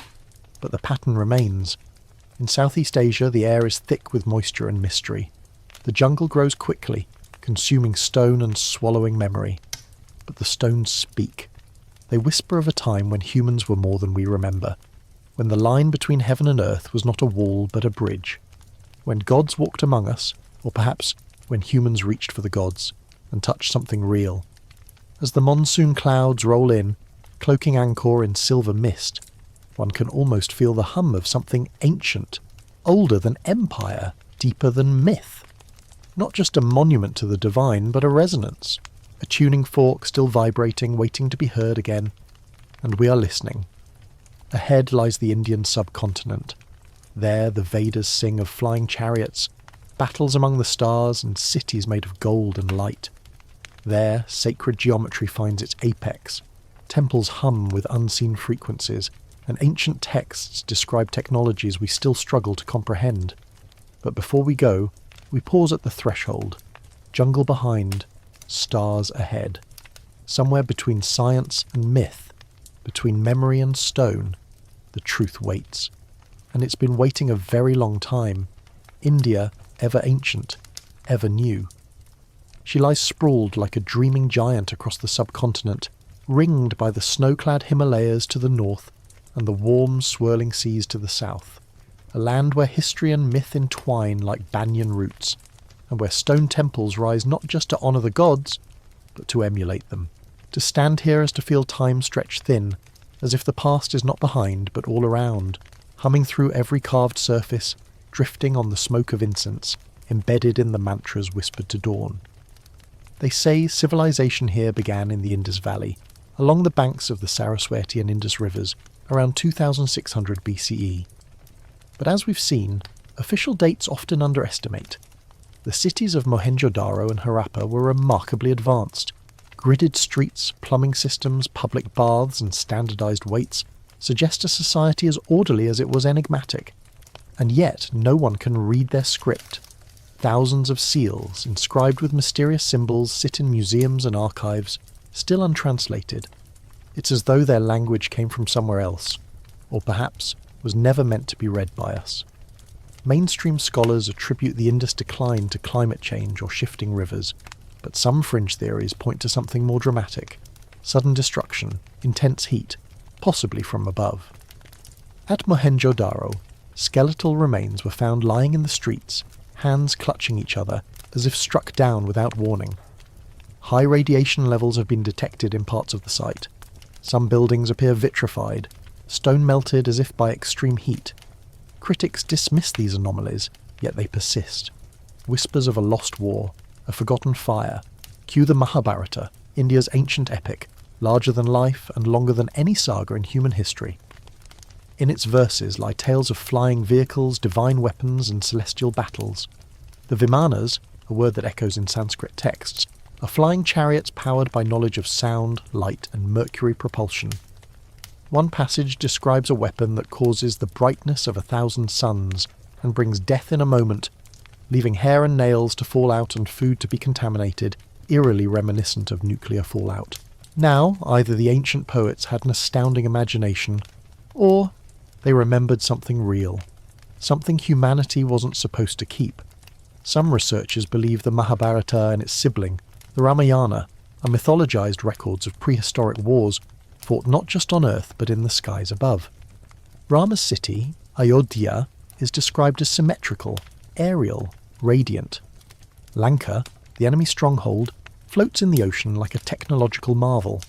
Hanuman, the monkey god, is said to leap continents, carry mountains, and wield a club that pulses with energy. The line between divine and advanced technology blurs. Maybe, just maybe, it was never a line at all. And then, there's the matter of the Sanskrit texts themselves. The Vedas, the oldest sacred writings of India, are believed to date back to around 1500 BCE. But many Indian scholars argue they are far older, transmitted orally for thousands of years before being committed to writing. The precision of Vedic chant is almost machine-like, down to pitch, rhythm and breath. Errors weren't tolerated. Sound mattered. In fact, in Vedic cosmology, sound is the fabric of reality. The universe itself is said to have begun not with a bang, but with Om, a vibration, a frequency. What if these sages weren't just being poetic? Modern physics tells us that at the quantum level, everything vibrates. Frequency determines form. Vedic thinkers might have tapped into this truth using nothing but observation and meditation. Their mandalas, yantras and temple blueprints aren't just pretty patterns. They are maps of space, time and consciousness. The Sri Yantra, for instance, is a geometric figure made of interlocking triangles that maps mathematically to both the golden ratio and the speed of light in Earth units. Ancient scribes didn't stumble upon these numbers, they preserved them. Step into a South Indian temple and you'll feel it. The Brihadiswara temple in Thanjavur, built over 1,000 years ago, rises with impossible grace. Its capstone, weighing over 80 tons, was somehow hoisted to the top without cranes or modern tools. Legends say it was dragged up a ramp several kilometres long. Perhaps. But the structure also hums, literally. Its inner sanctum resonates at frequencies measured to align with human brainwaves. Coincidence? Or design? Temples across India are strategically aligned, not just to cardinal directions, but to celestial events. The Konark Sun Temple, shaped like a chariot, features 24 wheels, each acting as a sundial, accurate to within minutes. At Meenakshi Temple, the corridors shift light patterns as the earth rotates. These are not superstitions, they are science in stone. And they hint at a culture obsessed with time. Not just hours and days, but cosmic cycles spanning thousands, even millions of years. Which brings us to the Yugas. In Hindu cosmology, time flows in cycles: Satya Yuga, Treta Yuga, Dvapara Yuga, and Kali Yuga. We are now in the Kali Yuga, the age of darkness and forgetting. But before this, humanity lived in golden epochs, ages where people lived longer, knew more, and walked closer to the divine. These aren't metaphorical ages, they are numbered precisely. The full cycle spans 4.32 million years. That's oddly specific. And even more oddly, this number divides neatly into Earth precession cycles, astronomical constants, and planetary alignments. It's as if someone encoded galactic rhythms into mythology. And then there's Soma. Often translated as a drink, Soma was considered the nectar of immortality. It gave visions, strength, connection to the gods. Some believe it was a hallucinogenic plant, others a metaphor for spiritual bliss. But Vedic hymns describe it with technical language: extraction, filtration, transformation. It could be both a substance and a technology, a molecular key, a catalyst for consciousness. Was Soma the relic of an advanced biochemical science now lost to time? Even in more recent Indian history, oddities abound. In the temple town of Lepakshi, a stone pillar hangs suspended in air, untouched by the floor, held only by its balance and weight. Pilgrims pass cloth underneath it to honour the mystery. Some say it's just a quirk of construction. Others suspect it's a hint of levitation techniques, vibration-based technology, perhaps even a means of nullifying gravity. Ancient texts also speak of Agastya Samhita, an old manuscript detailing how to produce energy using copper, zinc, and acid, a rudimentary battery. Similar to the Baghdad battery found in Mesopotamia, were these isolated accidents or surviving pieces of a greater whole? The crossovers continue. India's myths contain repeated references to the 7 rishis, celestial sages who seeded wisdom across Earth. Interestingly, these sages are aligned with the 7 stars of the Pleiades, also known as the 7 Sisters. Across the globe, the Pleiades show up in the mythology of the Maya, the Aboriginal Australians, the Dogon of Mali, the Greeks, and even the Cherokee. Always 7, always significant. Why would disconnected cultures all focus on this 1-star cluster? Some suggest these stars were home. To whom? That remains unclear, but to many cultures the Pleiades aren't just important. They're origin points. In Sanskrit, the cluster is called Kritika, the nurses of Kartikeya, god of war. In Japanese, Subaru. In Africa, the chariots of the sky gods. Could the link be more than symbolic? And what about the Ashoka pillars? These stone columns scattered across India are said to be nearly indestructible. The most famous one, in Delhi, resists rust despite being made of iron and exposed to weather for over 1,600 years. No one fully understands the metallurgy behind it. Was it a lost technique, or one learned and later forgotten, like so much else? India's past pulses beneath its surface. Its myths are not dead. They're encoded, alive, waiting. In its festivals, dances and rituals we see ancient patterns replayed, spirals, toruses, golden ratios, cosmic blueprints. Even its musical scales mirror planetary harmonics, ragas designed not just to entertain, but to tune the listener's body.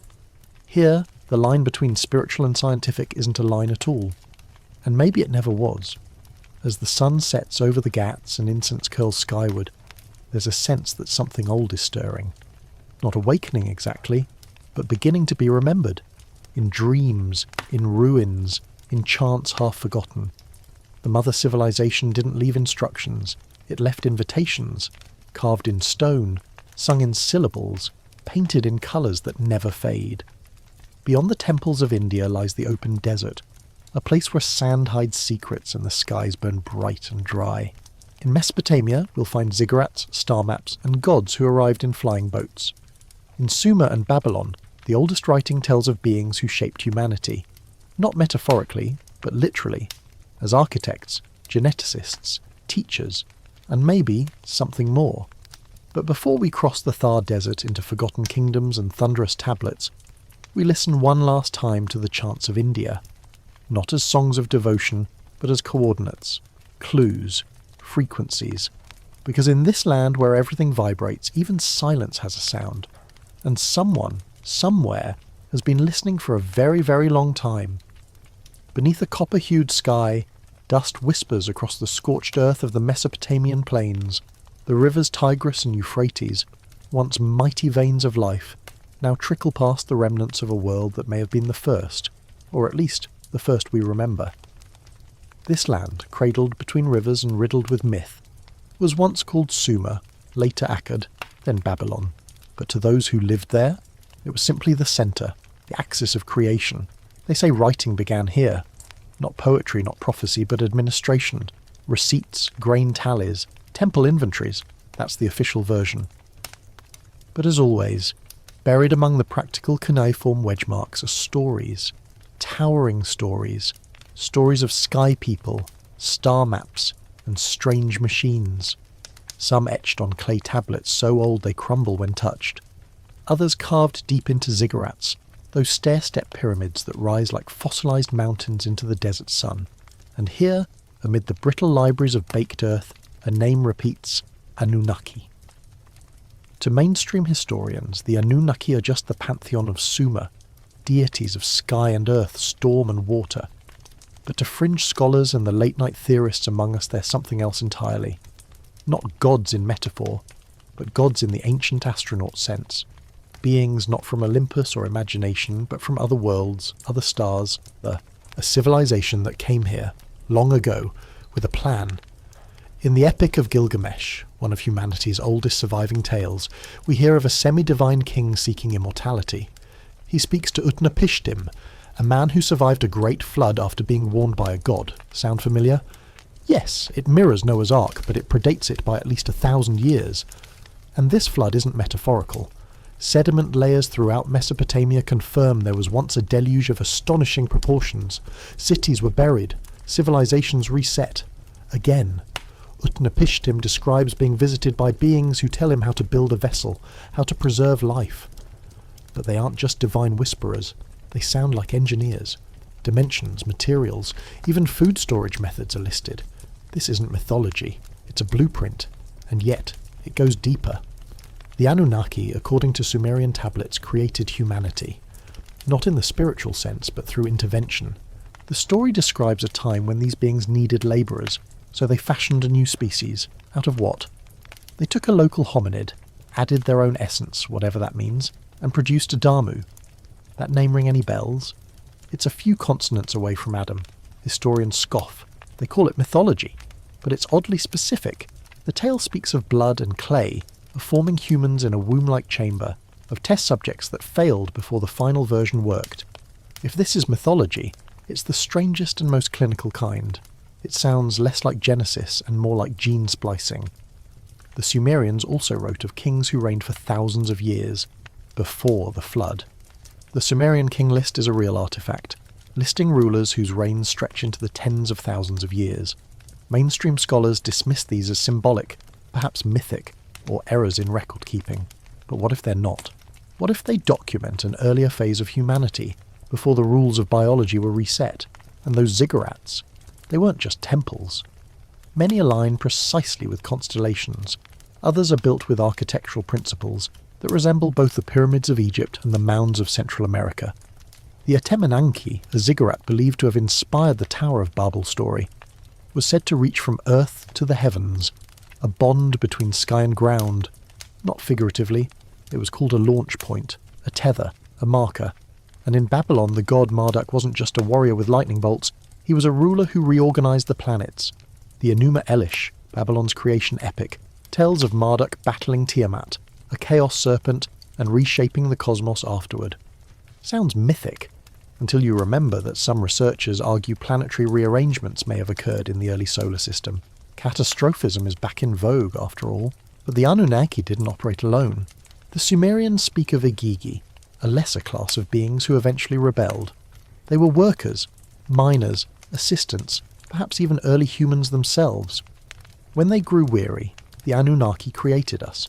This story hints not just at creation, but at hierarchies within the visiting civilization, classes, factions, possibly even conflict, a cosmic soap opera written in mud. And that mining? It's not a metaphor. Zecharia Sitchin, often criticised but rarely ignored, suggested that the Anunnaki came here for gold, not for wealth, but for atmospheric stabilisation on their home planet. Sounds outlandish, sure. But even modern science uses metallic particles to manipulate atmospheric conditions. Gold is an excellent conductor, corrosion-resistant and highly malleable. Perhaps they needed it, and Earth had it. Ancient mines in South Africa, some over 100,000 years old, show signs of deep excavation far beyond what we assume primitive humans could achieve. Officially, no one knows who mined them, or why. And then there are the star maps. Carved into tablets are diagrams of our solar system, including planets not officially discovered until the 20th century. One image shows the Sun at the centre, surrounded by 11 orbiting bodies, including a mystery 12th, beyond Pluto. This matches no known Sumerian cosmology unless they knew something, unless someone showed them. That brings us to Nibiru, supposedly the homeworld of the Anunnaki, a large elliptical orbit planet that only approaches the inner solar system once every few thousand years. Some call it Planet X. Astronomers have looked for such a body, especially given the strange gravitational tugs beyond Neptune. Nothing confirmed, of course, but the idea persists, in part because the ancients whispered, and maybe warned.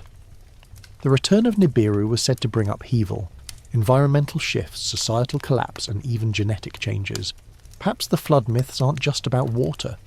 Maybe they're echoes of cyclical resets tied to cosmic alignments, planetary passes, and outside interventions. Every few millennia the story begins again.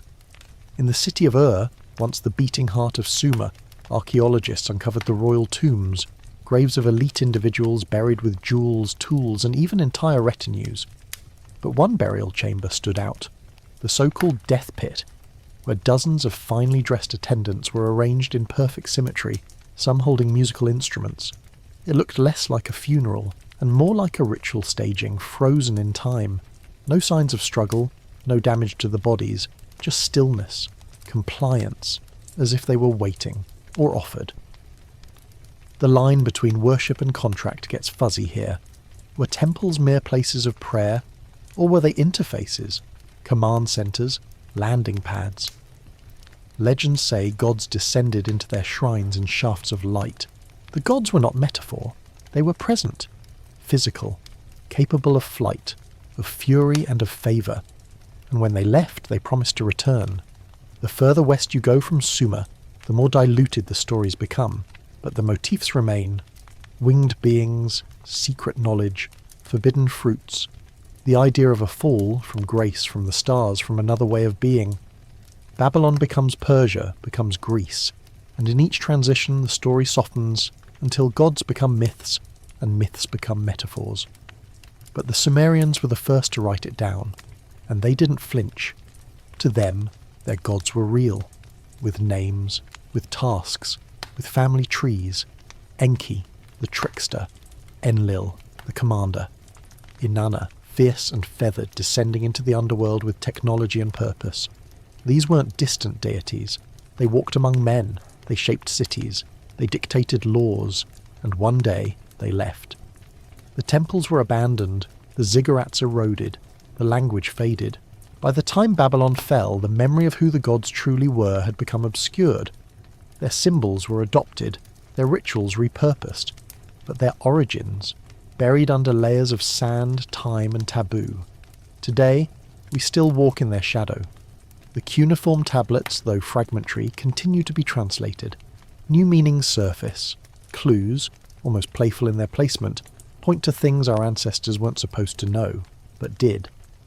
Advanced metallurgy, astronomical constants, genetic manipulation, all wrapped in tales of divine romance and celestial retribution. Historians still argue whether the Sumerians invented civilization or inherited it, because some of their achievements arrive fully formed. No slow build-up, just there. Writing, city planning, astronomical tracking, lunar calendars, decimal math, as if someone handed them a manual, or a memory. As the sun dips below the Mesopotamian horizon, casting long shadows across the ruins of Uruk and Eridu, one can't help but wonder, who really lived here, and who were they waiting for? The wind blows through shattered archways, carrying the scent of ancient dust and unasked questions. Somewhere beneath the cracked clay lies the answer, or perhaps the invitation to ask again, because the mother civilization, in all her fragmented glory, never speaks in full sentences. She murmurs, she hints, she leaves pieces, always just enough to pull you further in. Beyond Sumer lies the cradle of myth, ritual and mystery that is Egypt. Pyramids pierce the sky, faces stare eternal across the desert, and gods walk with animal heads and cosmic agendas. What began in Mesopotamia continues in the land of the Nile, and it's only getting stranger. The Nile breathes differently than the Tigris or Euphrates. It doesn't rush or twist. It glides, steady and eternal, like a spine of silver threaded through the land. To the ancient Egyptians it was the source of all life, the very vein of their gods. But beyond its waters, in the golden haze of the desert, something far more permanent waits. Pyramids. Not one or two, but dozens. Massive, defiant structures that seem less like architecture and more like messages, carved in stone and time. At the heart of it all stands Giza, and at the heart of Giza stands the Great Pyramid, Khufu's Pyramid, as we now call it. But let's be honest, no one knows for sure if Khufu really built it. His name appears only once inside the structure, written hastily in red paint in a hidden crawl space, like someone tagging a wall centuries after the building went up. Because here's the thing, the Great Pyramid doesn't quite fit. It's not just big, it's absurdly precise. Its sides align almost perfectly with the cardinal directions, true north, true south, and so on, within a tiny fraction of a degree. Its base is level to within mere inches across a 13-acre footprint. The materials, limestone casing stones, granite blocks from 500 miles away, are placed with such surgical accuracy that even modern tools would struggle. It's not a tomb, or at least not a typical one, no inscriptions, no sarcophagus lid, no elaborate funerary murals like you see in the Valley of the Kings, just empty chambers, silent shafts, and a profound sense of intention. Egyptologists say it was Khufu's final resting place. Fringe theorists say it was something else entirely. Some believe the pyramid was a power plant of sorts, harnessing telluric energy or vibrations from the Earth. Others think it was a beacon, an interstellar transmission station built to interface with technologies far beyond our grasp. What's less speculative is that its dimensions encode mathematical constants.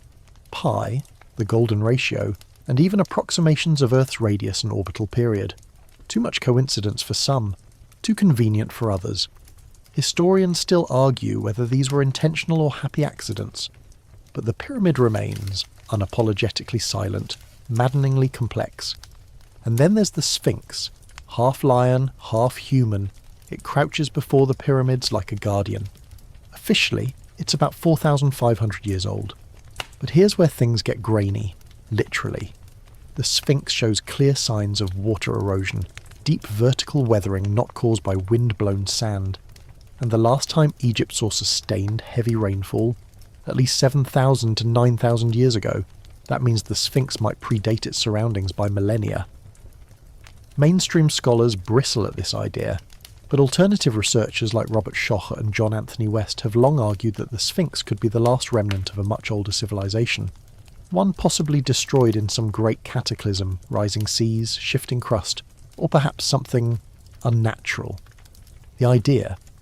The pyramid and Sphinx weren't just monuments, they were markers, signals from the mother civilization, either constructed by it or in its memory. The ancient Egyptians themselves never claimed to have invented their own greatness. They spoke reverently of the Zep Tepi, the first time, an era when the gods walked the earth and ruled side by side with humans.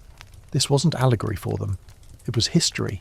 Gods like Osiris, who brought agriculture and law, Thoth, keeper of wisdom and sacred writing, Ra, who rode the sky in a solar bark, battling the chaos serpent Apophis each night.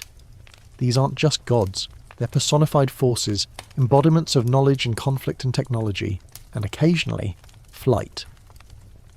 The Temple of Horus at Edfu contains one of the more cryptic texts in Egyptology, the Edfu building texts.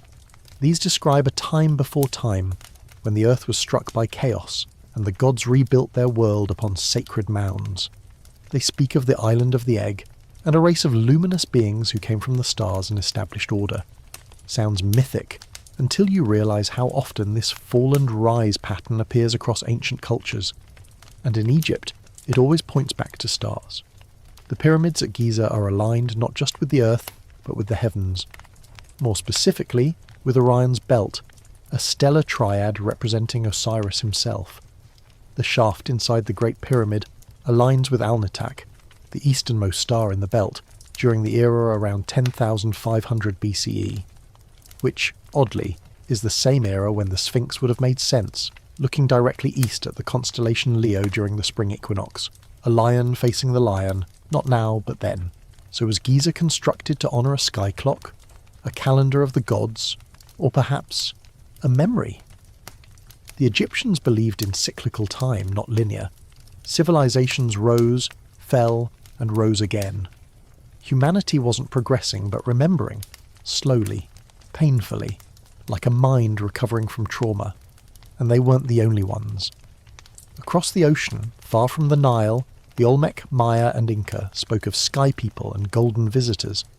The Dogon of Mali, who should have had no access to telescopes, described the star system Sirius in astonishing detail, complete with its invisible companion star Sirius B, which wasn't officially discovered until the 20th century.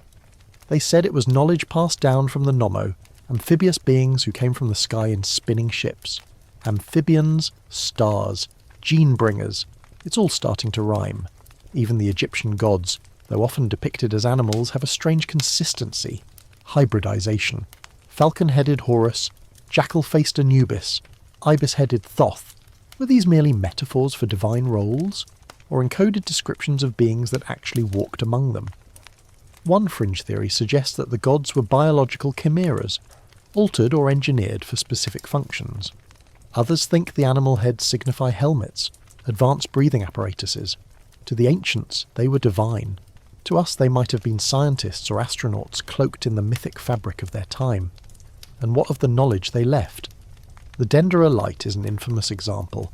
Carvings in the Hathor temple at Dendera that appear to show large bulb-like devices with serpents inside, trailing cables and connected to what looks suspiciously like a power source. Egyptologists call it symbolic. Others call it technology, a glimpse at a past that understood electricity long before Edison ever sparked an idea. The Baghdad battery, while found in Iraq, not Egypt, adds weight to the theory. It's a small clay jar with a copper cylinder and an iron rod. When filled with an acidic liquid, it generates a low-voltage current. Why does this matter? Because scattered hints of ancient technology show up where they shouldn't, in places where the mother civilization may have once been. And in Egypt, memory is everything. Pharaohs were obsessed with legacy, but also with the past. Some even reclaimed earlier monuments and put their own names on them. Not out of hubris, but reverence. They believed the earlier the structure, the closer it was to the gods, to the source, to the first time. But that time wasn't static. It was on a loop. And so we return again to that idea, that the Earth is not merely a host for civilization, but a stage. One where knowledge arrives, flourishes, fades and returns, like tides, like orbits. The mother civilization, whatever and whoever it was, seems to have seeded its wisdom like a gardener, across continents, through myths, embedded in symbols, numbers, stone. The Anunnaki may have been one branch, the Zep Tepi gods another. Perhaps they were the same group seen through different cultural lenses. But something interrupted it. The flood myths, the sudden disappearances, the Younger Dryas impact hypothesis, which suggests a comet strike around 12,800 years ago may have erased whole chapters of human history. Göbekli Tepe, uncovered in Turkey, and dating back to 9,600 BCE, stands as proof that advanced architecture predates agriculture, as if someone was rebuilding or preserving. So we're left with fragments, a pyramid that pulses with math, a lion carved before the desert had teeth, a temple etched with sky lore and electric dreams, and the ever-present murmur of return. Return of what, though? Some say the gods, others the knowledge, or maybe just the understanding that we're part of something older, stranger, and far more beautiful than our textbooks admit. That in our myths lie memories, that what we call impossible may have already happened, that the stars aren't just lights, but fingerprints. And now, as we slow our breath and dim the echoes of ancient voices, let us drift from stone and starlight into a softer space. So here we are again, dear listener, floating on the hush between stories and sleep. You've journeyed far tonight, from dusty ziggurats to golden pyramids, from forgotten floods to whispering tombs. The air is quiet now, filled only with the imagined rustle of linen, the low hum of starlight, and the steady exhale of the earth turning beneath you. Perhaps the gods were never far away. Perhaps the mother civilization still pulses beneath our feet, in ley lines, in memory, in dreams. Maybe it waits for us not in ruins or relics, but in the way we wonder, the way we search, the way we never quite forget what once was. Let your eyes grow heavy. Let the lines between past and present blur into soft silhouettes. The pyramids can wait. The sky will hold its breath a little longer. There's no hurry now. You're safe here, in a cradle older than time, wrapped in the quiet awe of the ancient and the unknown. Tomorrow the questions will still be there. But tonight, just rest. Breathe slow. Dream deep. And when the mother civilization calls again, you'll know the way.